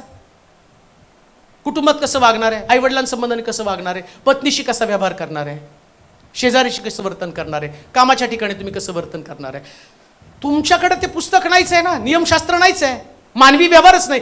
शास्त्रात लिहिलं ते एक परफेक्ट पुस्तक आहे, परिपूर्ण आहे. आणि जे परिपूर्ण आहे ते कधीच रद्दबदल होऊ शकत नाही. हा याच्यामध्ये आधी घातलं येशूनं. काय घातलं त्याने ज्या गोष्टी घालायच्या त्याच्यामध्ये सांगितलं की आणि तुझा शत्रू भुकेला असेल, शास्त्रामध्ये असं नियमशास्त्रात असं दिलं होतं, तुझ्या शत्रूला त्याला मारून टाक. पण तो म्हणतो तसं नाही. आता तुझा शत्रू भुकेला असेल तर त्याला तू खायला दे. ऍडव्हान्स केलं त्यांनी, काही गोष्टीसाठी ऍडव्हान्स टाकलं. शत्रूला मार म्हटलं पूर्वी, आता म्हणतो मारू नकोस. का तर देवानं शत्रूचे नियम बदलले. देवाला माहितीये की आता बघा, पहिले यहुदी होते ना, फक्त यहुद्यांना स्वर्ग होतं. येशू आल्यावर सगळ्याला स्वर्ग आला. आता सगळ्याला स्वर्ग आल्यावर जे ख्रिस्तावरती विश्वास ठेवतात, मग आता तो म्हणतो कोणी यहुदी आणि शमरुनी हा भेदच नाही, हेलनी यहुदी हा भेदच नाही. मग आता भेद कोणालाच नाही, कोणाला शत्रू समजणार आहे तुम्ही? मग तुझा शत्रू जर तुला एखादा यहुदी सोडून जर कोणी वाटत असेल तर तो भुकेल आहे, त्याला तुला अन्न द्यायला पाहिजे. ऍडव्हान्स केलं, रद्द नाही केलं त्यानं. जिथं घालायचं तिथं घातलं, टाकलं. नियमशास्त्र हे पूर्ण आहे आणि ते पूर्ण असल्या कारणानं तुम्हाला ते पाळावंच लागणार आहे. अजून त्याच्यात मला वाटते मत्त्याच्या शुभवर्तमानाच्या 5व्या अध्यायाच्या 20व्या वचनाकडे जा पहा. नियमशास्त्रासंबंधानं काय सांगितलं मला. मत्त्याचं शुभवर्तमान 5वा अध्याय 18 ते 20 वचनापर्यंत जा. हा, कारण मी तुम्हाला खचित सांगतो, हा. आकाश व पृथ्वी ही नाहीशी होईपर्यंत सर्व काही पूर्ण झाल्याशिवाय नियमशास्त्रातील एकही काना किंवा मात्रा रद्द होणार नाही. यास्तव जो कोणी या लहान आज्ञेतील एखादी रद्द करेल व त्याप्रमाणे लोकांना शिकवेल त्याला स्वर्गाच्या राज्यात अगदी लहान म्हणतील. पण जो कोणी त्या पाळील व शिकविल त्याला स्वर्गाच्या राज्यात मोठा म्हणतील. मी तुम्हाला सांगतो शास्त्री व परुषी यांच्यापेक्षा तुमचे नीतिमत्व अधिक झाल्याशिवाय स्वर्गाच्या राज्यात तुमचा प्रवेश होणारच नाही. होईल का स्वर्गाच्या राज्यात प्रवेश? मग आता शास्त्री पुरुषांचं नीतिमत्व कुठलं आहे हा प्रश्न तुमच्या समोर आहे. स्वर्गाचं राज्य सांगत आहे बरं का, तर शास्त्री आणि पुरुषांच्या इतकं किंवा त्याच्यापेक्षा अधिक तुम्ही धार्मिक बनायला पाहिजे. मग त्यांचं नीतिमत्व कोणतं आहे? नियमशास्त्रातलं. शास्त्री आणि पुरुषांकडे नियमशास्त्राचं नीतिमत्व आहे. आता तो त्यांना बोलतो तुम्ही लांब लांब झगे घालता, दशांश आणि कोथंबीर पुदिना याचा पण तुम्ही दशांश देता, तो बाहेरून वाटी, इतकं त्यांच्याकडनं नीतिमत्व होतं ना, ते वाटी सुद्धा स्वच्छ केल्याशिवाय जेवत नव्हते. बाहेरून आल्यावर हात धुणार, सगळे नियम काटेकोरपणे पाळत होता. आणि येशू म्हणतो त्यांच्यापेक्षा जास्त तुम्हाला धार्मिक व्हावं लागेल. म्हणजे जुन्या करातलं नीतिमत्व आणि नव्या करातलं ख्रिस्तानं दिलेलं ऍडव्हान्स नीतिमत्व कोणतं? जशी आपल्यावर तशी आपल्या वाईटानं जिंकला जाऊ नको तर हे अधिक नीतिमत्व. जुन्या करामध्ये शत्रूला मार म्हटलं, नव्या करामध्ये शत्रूवर जसं आपल्यावर तसं आपल्या शत्रूवर सुद्धा प्रेम कर, अधिक नीतिमत्व आहे. जुन्या करातलं नीतिमत्व तुम्ही पाळता, पण नव्या करातलं नीतिमत्व ख्रिस्तानं दिलेलं आहे. एका गालात मारला दुसरा गाल पुढं कर, हे ख्रिस्ताचं नीतिमत्व आहे. बंडी मागितली तर सदरा दे, वाईटानं जिंकला जाऊ नको तर बऱ्यानं वाईटाला जिंक, हे ख्रिस्ताचं नीतिमत्व आहे. ख्रिस्तानं शिकवलेली प्रार्थना, जशी मी आपल्या अपराधांची क्षमा करतो तसे तूही माझे अपराध क्षमा कर. जुन्या करात हे नीतिमत्व नव्हतं. जुन्या करातलं नीतिमत्व देवाच्या नियमासंबंधानं, पण ते पण नाही रद्दबदल झालं, ते पण पाळावं लागलं ना, ते पण तुम्हाला पाळावं लागतं. जास्तीचं तो शास्त्री आणि परुषी यांच्यापेक्षा अधिक. मग अधिकची कोणी शिकवली? अधिकची ख्रिस्तानं शिकवली. म्हणजे तुम्हाला शास्त्री आणि पुरुषांची पण नीतिमत्व जे बिब्लिकल आहे, जे शास्त्राला धरून आहे, मग त्यांचं नीतिमत्व हे बायबल मधलं, मग तुम्हाला पण ते पाळावं लागतंच ना. कुठं तुमचं वर्तन आणि बायबल याचं तुम्हाला मॅच करावं लागेल. तुम्ही जर नीतिमान ठरला तर तुमच्या योजनेप्रमाणे, कल्पनेप्रमाणे, पण देवाकडे त्या नीतिमत्वाला किती किंमत आहे हे पण समजून घेतलं पाहिजे ना. आणि स्वर्ग राज्यात जायचंय आम्हाला, स्वर्ग राज्यात जायचंय, तर स्वर्ग राज्यात जाण्यासाठी नियमशास्त्रातला काना मात्रा सुद्धा रद्द होणार नाही. कोण बोललंय? येशू. हा काय तेलोरे पास्टर नाही बोलला. इकडून तिकडून काढलं आणि मी तुमच्या समोर मांडलं. मला कुणाला खोटं ठरवायचं नाही, मला बायबलची सत्यता पटवून द्यायची. कोण खरं खोटं नाही मी सांगत तुम्हाला. आणि माझं तो हे पण नाही, मी काय न्यायाधीश नाही बसून त्यांना दोषी ठरवणार आणि मी न्यायाधीश नाही याला दोषी ठरवणार. मला माहिती आहे माझं काम न्याय करणं नाही, पण माझं काम पवित्र शास्त्राला न्याय देणं आहे. याला न्याय मिळाला पाहिजे. हे सत्य आहे, परिपूर्ण आहे. याच्यामध्ये अधिक गुन्हा कोणी करू शकत नाही, याला काढू शकत नाही, याच्यामध्ये आधी घालण्याची पण गरज नाही. हे इतकं परिपूर्ण, इतकं सुंदर पुस्तक आहे. हे जीवन जगण्याची एक शैली आहे. आणि जो वचनाप्रमाणे जीवन जगतो, पुन्हा मी तुम्हाला सांगतो, वचनाप्रमाणे जीवन जगणाऱ्या व्यक्तीला स्वर्ग राज्य असणार आहे. वचनाप्रमाणे बरं का. पुन्हा मी तुम्हाला सांगतो, तुम्हाला आवडतं तुमच्या डोक्यात चाललेले विचार हे बायबल मधले विचार आहेत का तपासणं फार गरजेचं आहे. तुम्हाला जगायचंय ना, तर कोणा व्यक्तीचं जीवन कॉपी करायचं नाही. जे कॉपी आहे हे आपल्या जीवनात लागूकरण करा. हेच हेच बाकी नाही कुठलं. पुन्हा मी तुम्हाला सांगतो, हे भोळ्याला 19 स्तोत्र वाचून 7वं वचन एंड करू आपण. ते काय म्हटलं त्याच्यामध्ये? परमेश्वराचे नियमशास्त्र हा? परिपूर्ण आहे, परिपूर्ण आहे, ते मनाचं पुनरुज्जीवन करीते. पुनर्जीवन करतं. परमेश्वराचा निर्बंध विश्वसनीय आहे, विश्वसनीय आहे, तो भोळ्यास समंजस करीतो. आता नियमशास्त्र कसं आहे? परिपूर्ण आणि दुसरं मनाचे नाही, विश्वसनीय. कसलं? विश्वसनीय गोष्टीला कोण रद्दबदल करणार आहे? हॉलमार्क. आता हे बायबल, हे नवा करार, जुना करार काय आहे? हॉलमार्क लावलेला आहे. त्या हॉलमार्क मध्ये भेसळ असेल, पण हे ब्रँडेड आहे, 100% आहे. आणि जगामध्ये बायबलला किंमत आहे. कुठंच जगाच्या कानाकोपऱ्यामध्ये तुम्हाला एकच नवा करार दिसणार नाही. नवा करार कुणाला देतात माहिती का? नवीन लोक आहेत त्यांना. आणि सगळं बायबल कुणाला मिळतं? जुन्यांना, म्हणजे परिपूर्ण ख्रिश्चन लोकांना, आहे की नाही? का तुम्ही नुसतं नवा करार घेऊन बसता? तुम्ही अहो एवढे हुशार लोक आहेत ना, तुम्ही त्यांना नवा करार दिला तर तुमचं सगळं बायबल द्या ना. त्यांना कळतं आणि आपल्या येड्यांना कळत नाही. हो, आपले म्हणतात हे कॅन्सल, ते कॅन्सल, हे गेलं, हे ते संपलं, ते संपलं. काही संपलं नाही. हे तुमच्या पुनरुज्जीवनासाठी 100% ॲश्युरन्स असलेलं पुस्तक आहे. म्हणून इकडं तिकडं कुठंच लक्ष देऊ नका. जे परिपूर्ण देवाचं वचन आहे त्याकडं लक्ष लावा. का? कारण यानं तुमचा मार्ग सुखाचा होईल. देवबाप आशीर्वादित करू. आपण आपल्या जागेवरती राहूया, आपले डोळे बंद करूया, आपली मस्तक आपण झोपूया, आपल्या मान आपण लावूया. देवाच्या वचनाची 100% खात्री असणं गरजेचं आहे. तुझं वचन माझ्या पावला करता दिवा, माझ्या मार्गावरती प्रकाश आहे. आज दुपारी पुन्हा एकदा आपलं लक्ष आपण देवाकडे लावूया, यासाठी की देवाचं वचन जे मला स्वर्गामध्ये घेऊन जाणार आहे.